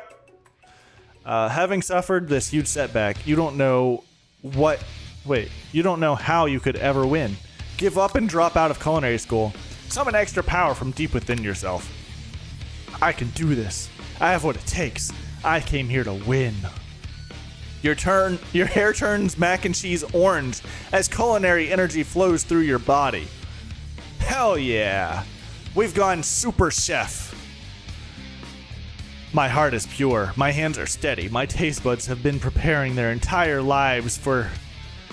Yes, Brooks. Wait, that's still monster voice. My bad. Yes, Brooks. You have the chosen one. You will avenge me. I don't remember what this guy sounded like. The power you've been summoning immediately fades back out. You interrupted my inspiring monologue. Sorry. My heart is pure. My hands are steady. My taste buds are preparing their entire lives for this moment. I will show the world my cookery. You begin to levitate off the ground. Energy courses through your body. You know that this power, you can do anything except turn back time, which would be super useful because while you were powering up, your chicken pot pie overcooked in the oven and can't be served. But don't worry, dear Brooksick. You may have suffered some setbacks, but all is not lost. Impressed with your fortitude, Colonel Sanders decides that you have earned his support. I've been watching you today, and I must say, I'm truly impressed. You've been thinking on your feet and rolling with the punches. He steps up to your station and stands right beside you. I'm here to help. All you've managed to make is mac and cheese, and time is almost up, so you're going to need it. But Colonel Sanders, what about the test? What will happen to you? What about the rules? Following the rules was never been my thing. I follow my heart. What a guy. Colonel Sanders unfolds a delicate white towel to reveal the most delicious fried chicken tenders you've ever laid your eyes on. And besides, sometimes unexpected combinations can have surprising effects that surpass their individual efforts. Are you suggesting if we combine forces, we can form the perfect food union? Time's up, students! With time expired, it's the moment everyone's been waiting for. You must now prepare to present your dishes. A handful of students stand tall, but the class seems incomplete. It seems we're missing some students. Pop, clank. From off screen, you hear a pure and innocent giggle that can only come from one student. Hee hee hee, I'm flying! It sounds like it's coming from the broom closet over there. Miriam, would you mind? Inside of the closet, you see Pop hanging on a broom hook by the elastic of his underpants. Pop, get down from there right now! Let me guess, did Van have something to do with this? When someone asks for a wedgie, who am I to refuse? My, super deep voice is just a monster, but maybe less dumb. I thought a wedgie was a salad. It looks like Pop is eliminated from the challenge. Seeing how he didn't cook anything. I can't feel my legs. May I be excused? Sure. You kids and your pranks, I must say, it's not the worst prank in UCS AL history, but it's not exactly yearbook material. Get inside, homie? What? Oh, made it inside, get inside. Oh, okay. I thought you were talking to me. I was like, I need to lock in? Is that what you're saying? Wait a second, pranks. Pranks, clank! Where did that pressure cooker roll off to? You wait to hear a signature whir beep or other onomatopoeia, but there's none. Somehow he must have gotten unplugged, I guess. We'll have to figure that out later. That leaves only 4 remaining students. Please collect your final projects. Yes, it has been a long semester. Wow, 3 whole days long. But after days of hard work, the time has come for me to eat. Miriam, please step forward. Now, describe your dish. I've made tender undan noodles and savory soup. That's actually pretty cool. That's a tiny bowl with a little soup. I like it. I'm here for that. My word, it's so delicate. Is that a teeny tiny Notamaki I spy afloat in this itsy bitsy bowl? Yes, chef. Please call me Sprinkles. Chef is my father's name. Yes, Sprinkles. Wait. I don't know. I'm fucking up voices. They're changing too fast. Yes, Sprinkles. And some of the green tea from the tea leaves that I picked myself. Sprinkles carefully sniffs around the dish before opening his mouth and letting just the tip of his pink dog tongue dip into the bowl. Sublime. Would anyone else like a taste? Oh, come on. I'm not one of those dogs who doesn't floss. I even have a really cute electric toothbrush for dogs. Fine, I'll enjoy it all by myself. And in a flash, the entire meal was devoured. Not that it took much, it was less than a thimble's worth of soup. A+, really? Rarely do I taste a dish with as much love poured into it as yours. Miriam is overjoyed. She gives you a huge hug. Thank you, Brooksit, for helping me to believe in myself. Van, you are up. Now describe your dish. I made uni over smooth egg custard, and an axe hone urchin shell topped with caviar. Did you skewer one type of urchin with spines from a second different colored type of urchin? Yes, Sprinkles. A bit much, don't you think? That's exactly why I did it. A bit much is kind of my brand. Doesn't it look cool?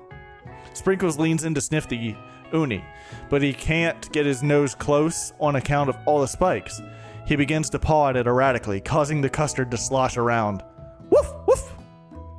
Please be gentle with my cuisine. Grrr. Finally, Sprinkles goes all in, tongue first, but he can't get past all the needles. He reels back as his tongue is poked and prodded. Youch! My tongue! The professor appears to be having an allergic reaction to the sting. I can't eat this. It keeps poketh me my tongue. Disqualified. A stunning turn of events. Who would have thought that serving food in a bowl made of needles could make it difficult to eat? Dejected, Van does not go gentle into the night. Disqualified? For glamour? Don't discount simplicity. This isn't the last you've heard of me. Before forcing us to endure his swollen tongue for another moment, Sprinkles graciously laps up a bowl of milk. I know, I'm a dog and I drink milk, get over it. Sometimes it helps calm my agitated tongue. Next student! Ashley, it's time to step up. Now describe your dish. I made orange blossom Turkish delight in a light rosewater syrup topped with French meringue. That's that word. I know that word. It's a difficult word to read. All right, it's meringue. Topped with French meringue and connected by sugar glass. That actually doesn't sound too bad. Indeed, it's quite delightful. However, I'd ask that you please refrain from eating it or attempting to taste it in any way. It's very fragile and meant to be a display piece. Don't eat the food? At a cooking school? Got toast in your eyes or something? Brooke's sick? I told you, it's a display piece. Ashley, I must say, it is beautiful. However, this is a cooking competition. At a cooking school? Yeah, which is why I cooked it and did an extremely good job cooking it too. I didn't realize that we were having an eating exam. If I wanted to be judged on eating, I'd go to the College of Eating, School for the Hungry. I suppose you could smell it if you absolutely insisted, but don't breathe too hard. It might disrupt the sugar spiral. If the food cannot be eaten, it cannot be judged. You are disqualified. Rage overtakes Ashley, and she finally cannot keep her two-faced routine up. You wouldn't know high-end cuisine if it cooked you. There you go, Mimic. I think one last stare before the game was over. And with that, Ashley storms out to rededicate herself to being the best, but this time without being shackled by trying to be fake nice and liked by everyone. This isn't the last time you've heard of me either. If this class gets much smaller, I'll be teaching myself. You and Colonel Sanders, the final cook, step up together. Two chefs? What began as a bowl of delicious mac and cheese has become something else. He examines it closely, sniffing and eyeing the bowl. Sheesh. Damn, that... Okay. But, like, I kind of just want to dig into this with a fork, right? Or I guess a spork, being that this is KFC. Is this boneless chicken? Because if there's bones in there and I'm trying to get some of that mac and cheese, that's just going to piss me off, I gotta say. Also, don't be sad that you missed most of the stream. It's okay. Again, this, you can go back and watch the VOD if you really want to, but there's been a lot of voice acting, and it's very hard on the throat. You know what else is hard on the throat? Eating boned chicken with your mac and cheese, obviously, is...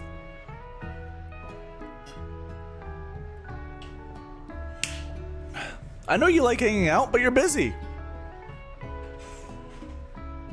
Uh-oh. I don't have a good feeling about this. From somewhere in the room, a literal drum roll plays. Just when I thought I've seen everything in this kitchen, you give me this thing and completely blow me away. In my 49 dog years of life, I have never tasted anything so delicious and perfectly balanced. It's so delicious, in fact, that everyone passes the class. You pass, and you pass, and you get a pass. Everyone gathers around and partakes of the mac and cheese bowl. They all seem to transcend this reality into another dimension. You win! Together, you and Colonel Sanders have made a new menu item. The new menu item is so impressive, even the Van and Ashley are drawn back in by its magnetic fragrance. When they gaze upon your mac and cheese bowl, they admit that you are indeed an excellent chef. Sprinkles declares that you have passed. Everyone has passed. There were supposed to be more battles, but come on, how could they be better than this one? Now that the school year is complete and everyone has graduated, the students return for one last assignment and get their groove on. The cafeteria has been completely redecorated in order to serve as the site of the school's graduation dance. Compared to the massive, high-tech cooking arena, the humble decor seems downright cute and cozy. DJ Dog is in the house! Ow! You knew that Sprinkles was a master chef, but also a world-renowned turntablist? Who says you can't teach an old dog new tricks? Van and... Damn. Sorry. Also, I realize now that damn could appear to be for either one, but I'm not gonna lie. Ashley caught me off guard there. But then also, I guess Van over here. You can tell dude takes steroids though, because them short shorts ain't... they ain't hiding much. Van and Ashley tell everyone that they've committed themselves to righting the wrongs they did while they were the villains. For a moment, you actually believe them. Not another haunting. No ghosts allowed at graduation. It's clearly written in the school's bylaws. I was never actually... What was this dude's fucking voice? I was never actually a ghost. It was a trick to get you all to finally notice me. Oh, amusing. And now that everyone is together, it's the Spork Monster. He is totally mellowed out. Everyone, the Spork Monster is no more. From here on out, I prefer that everyone refer to me by my new name, Party Monster. Student tries to finish what he said, but everyone is too wrapped up talking to Party Monster. Dejected student walks off. Maybe things didn't work out for Miriam romantically, but she found the love in her cooking, and you know she's gonna do great. A red carpet rolls out across the floor of the ballroom. It's like a Hollywood movie premiere. Who could command such an entrance? It's Pop! He's arrived late to the dance, but apparently for good reason. He's got the crown. Walking the carpet, you see perched atop his dirty chef's hat. A crown? Welcome back, Pop. I know you weren't able to complete the final exam and accept your diploma, so we had it mailed directly to your father. We figured it was the least we could do for the school's dean. Okay, alright, makes sense. Oh, now I get it. Yep. And we get a new wing on the school, not to mention the honor of educating the son of the chancellor of such and such. The music at the dance is interrupted by the sound of sparking and electrical hissing. It's Clank, who has arrived late to the dance. Oh, look at him. He's all cleaned up and looking good. Now that I have graduated, I can reveal my truth. Whoa, he's still doing the talking thing. I am Clank, and I am not of this earth. I am actually from a faraway planet in another dimension. What? What? I actually feel like I knew this the whole time.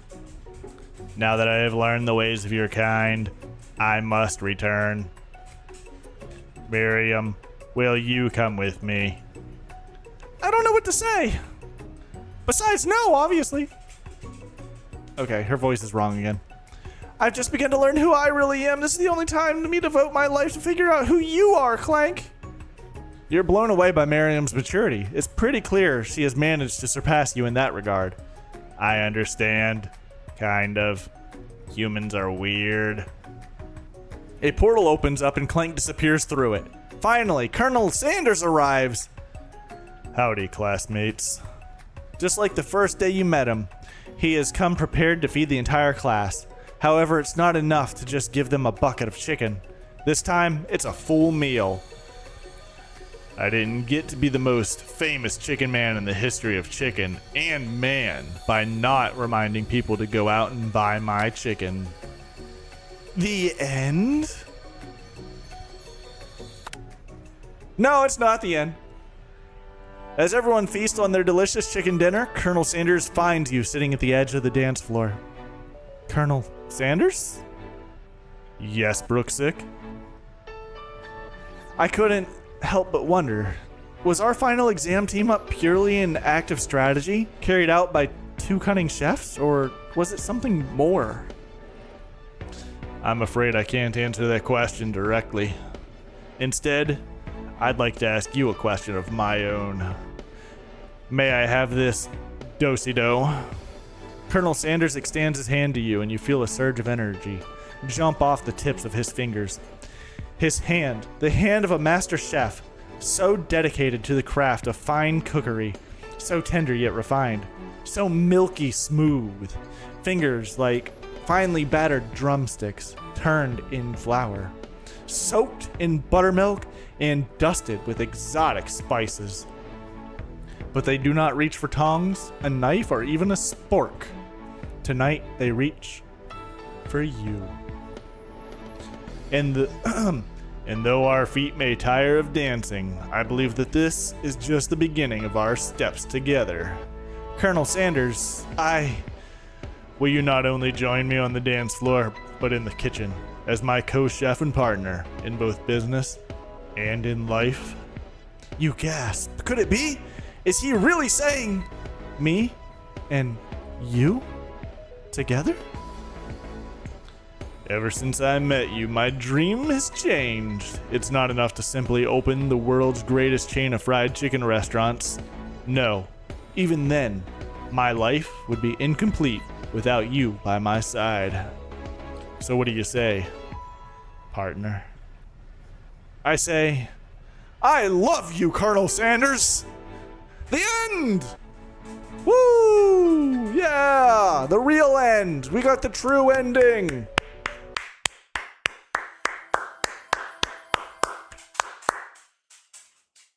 Yeah. Cinema! Truly, truly amazing. That was good.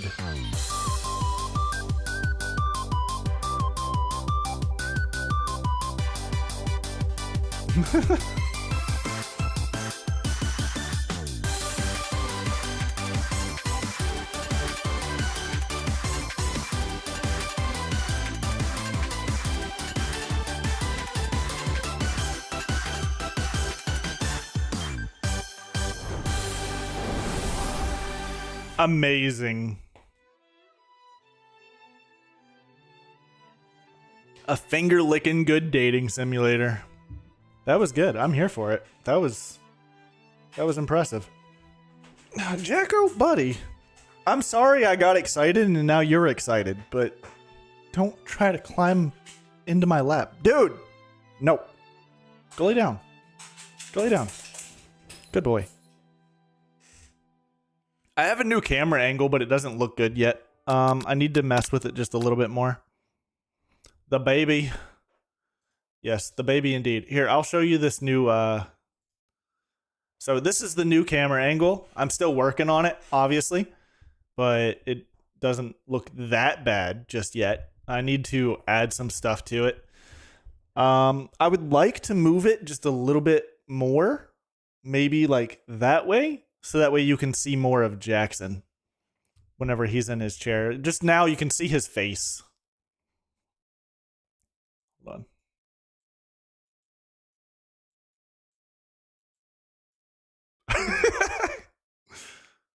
Hold on, we just keep zooming. Oh, wait, Jackson. Go lay down. Yeah, there we go. There we go, yeah. Oh, he licked my finger. That's finger-licking good dating simulator, right, buddy? Yeah, it was. All right. Let me transform. Fit to screen. There we go. But yes, I noticed that I really liked when I was setting up the over the shoulder type of view. So I do like this camera angle, and I think it's cool to show off the setup. The biggest problem is the lights. They are very bright, and I think I would need to put a filter over top of this to like bring that down a little bit. And now you guys can see what I'm doing. You like it? I dig it. I think this is a really cool camera angle. Look at the sweet baby. You can't even see him anymore. But yeah, this would be like color correction, probably. Okay, bud. Do this, and then something like that. I don't know. Looks a little bit better, but it's still not great. Anyways, back to the straight on camera. But that's going to be a new scene that I probably try to put in as a just chatting scene. It's like a hangout scene, and I do really like the way that it looks. Haven, you weren't here earlier, but I mentioned to Sneaky maybe pulling up like my old house and going through it, because I know that I said that we would do that in the past. Sneaky's not here now, so she doesn't get to see. But I might actually hold off on that. I might do that another time. My throat is actually kind of sore from talking. Like trying to do all those voices. I don't know why I did the voices. Did the voices help? I know. I'm sorry. I'm sorry that you got excited. Did the voices help? Let me put on some music, by the way.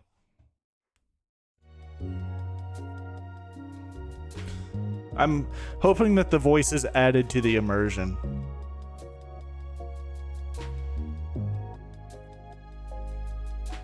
From what you heard, yes, cool.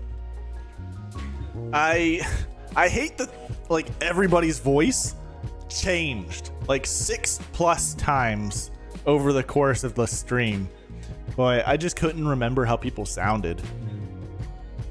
And I did that lasted way longer than I thought. Let me see. How long have I been streaming? Almost 4 hours. That game was like 3 hours long. I thought it was going to be 30 minutes to an hour, which is why I had other dating sim games lined up. But that was genuinely good. I thought it was just going to be a 30-minute long joke. But yeah, was a good dating sim. Also, Mimic, if you're still here, dude. Oh, you are still here. It was wild. That was weird. Do you plan on streaming again anytime soon? I'm calling you out, like, right now. But let me know if that's something that you're going to get back into now that you have more of a consistent schedule. Less than working 12 hours a day, 4 days on, and whatever else. I know you got the kid, so that makes things a little bit difficult. But I would like to see you back on Twitch, my guy. Let me see here.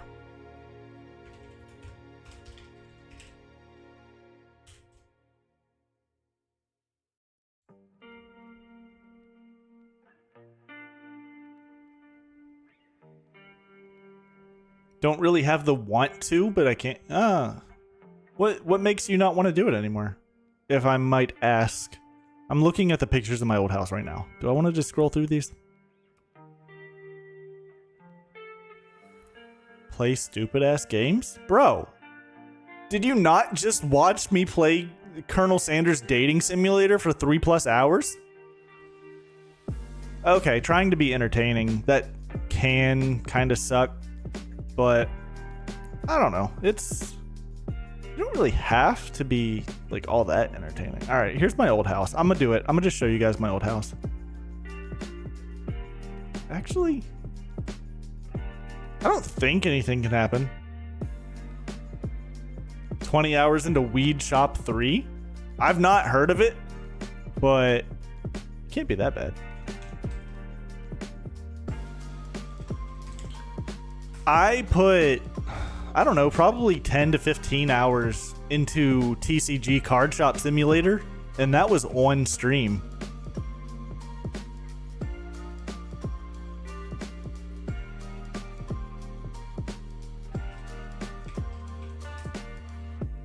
You're invested into the Weed Shop Simulator? Damn, what? Looking at the price of the house that I just sold, Redfin is estimating that it's gone up $7,000 since January, which is weird.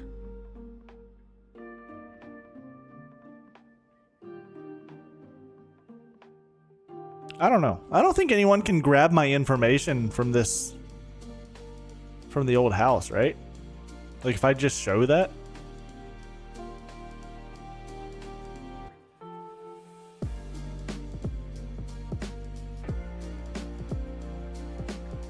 Why wouldn't you be able to pay attention and listen to the dialogue while streaming? I mean, I'm not saying that you have to stream either. I'm just curious if it's still something that you planned on doing at any point.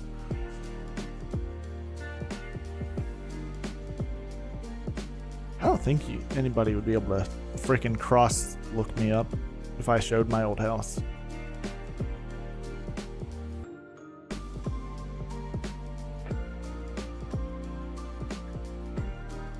What about this?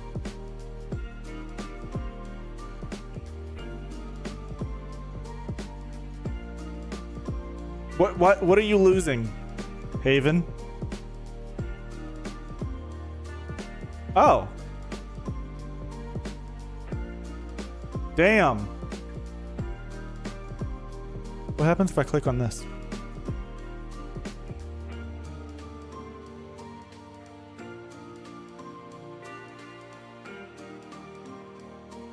Trying to spell market and it was wrong.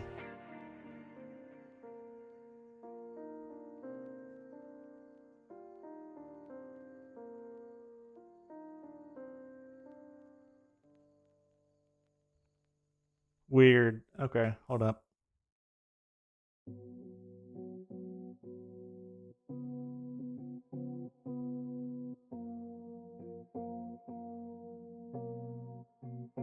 Okay, this is crazy, dude.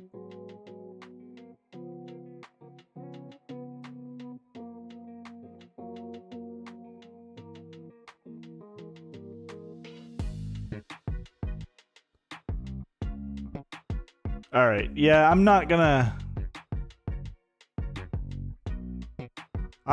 show the address of this house because I was able to look it up and then immediately get so much information on myself for free on this website. That's crazy. What the fuck?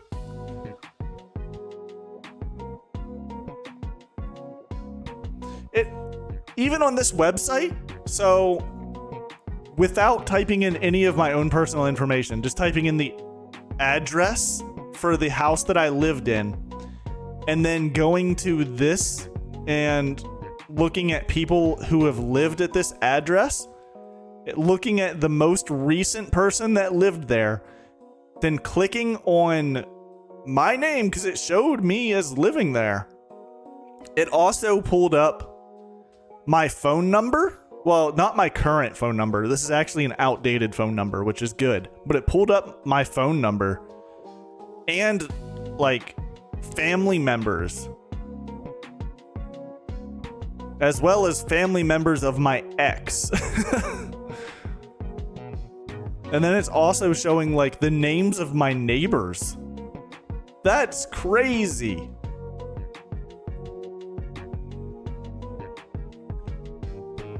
But yeah, this is an accurate number, a phone number from what I had before I switched to my new one. You got them websites?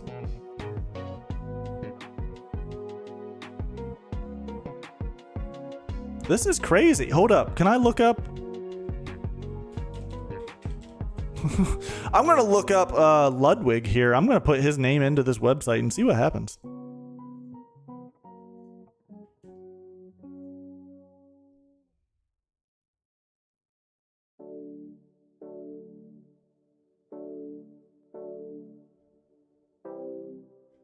Okay, Ludwig's stuff didn't come up right away. Everything is saying 70 years old for Ludwig.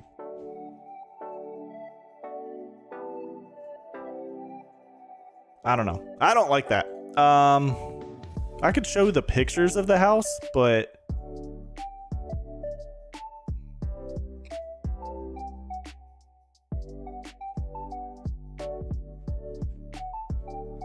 we'll do that. We'll do that on a future live stream or something. I don't know.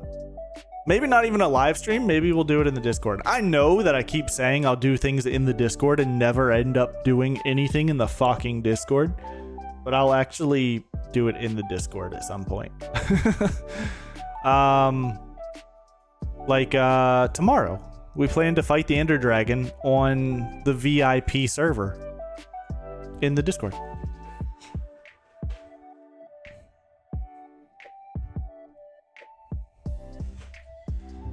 But I think I'm gonna call the stream a night now, and I thank you guys for hanging out, and I look forward to seeing you again. I don't know, the next stream will definitely be on Sunday, but I don't know if I'm gonna stream tomorrow night as well.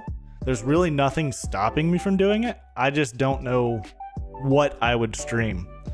But Sunday will probably be Cult of the Lamb if I don't find something else first.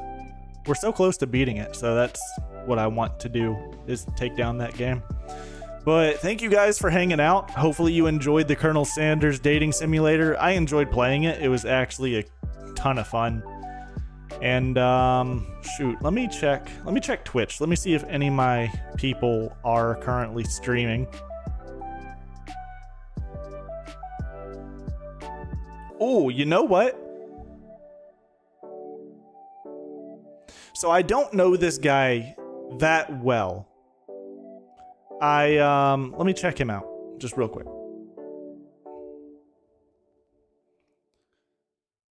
So this is someone that he was a frequent in another person's chat. So I started following him. Why am I not hearing audio? Is he playing the game without audio? I don't know if he knows that he's streaming without audio. I was about to raid him, but now I don't know. All right, I think I'll pass on the raid for now on him. I'm gonna drop in and let him know he doesn't have audio. So I'm just gonna end the stream, and yeah, I know I've said it already. So that's it. I'm out. Thank you guys, and I will see you next time. Peace out. What?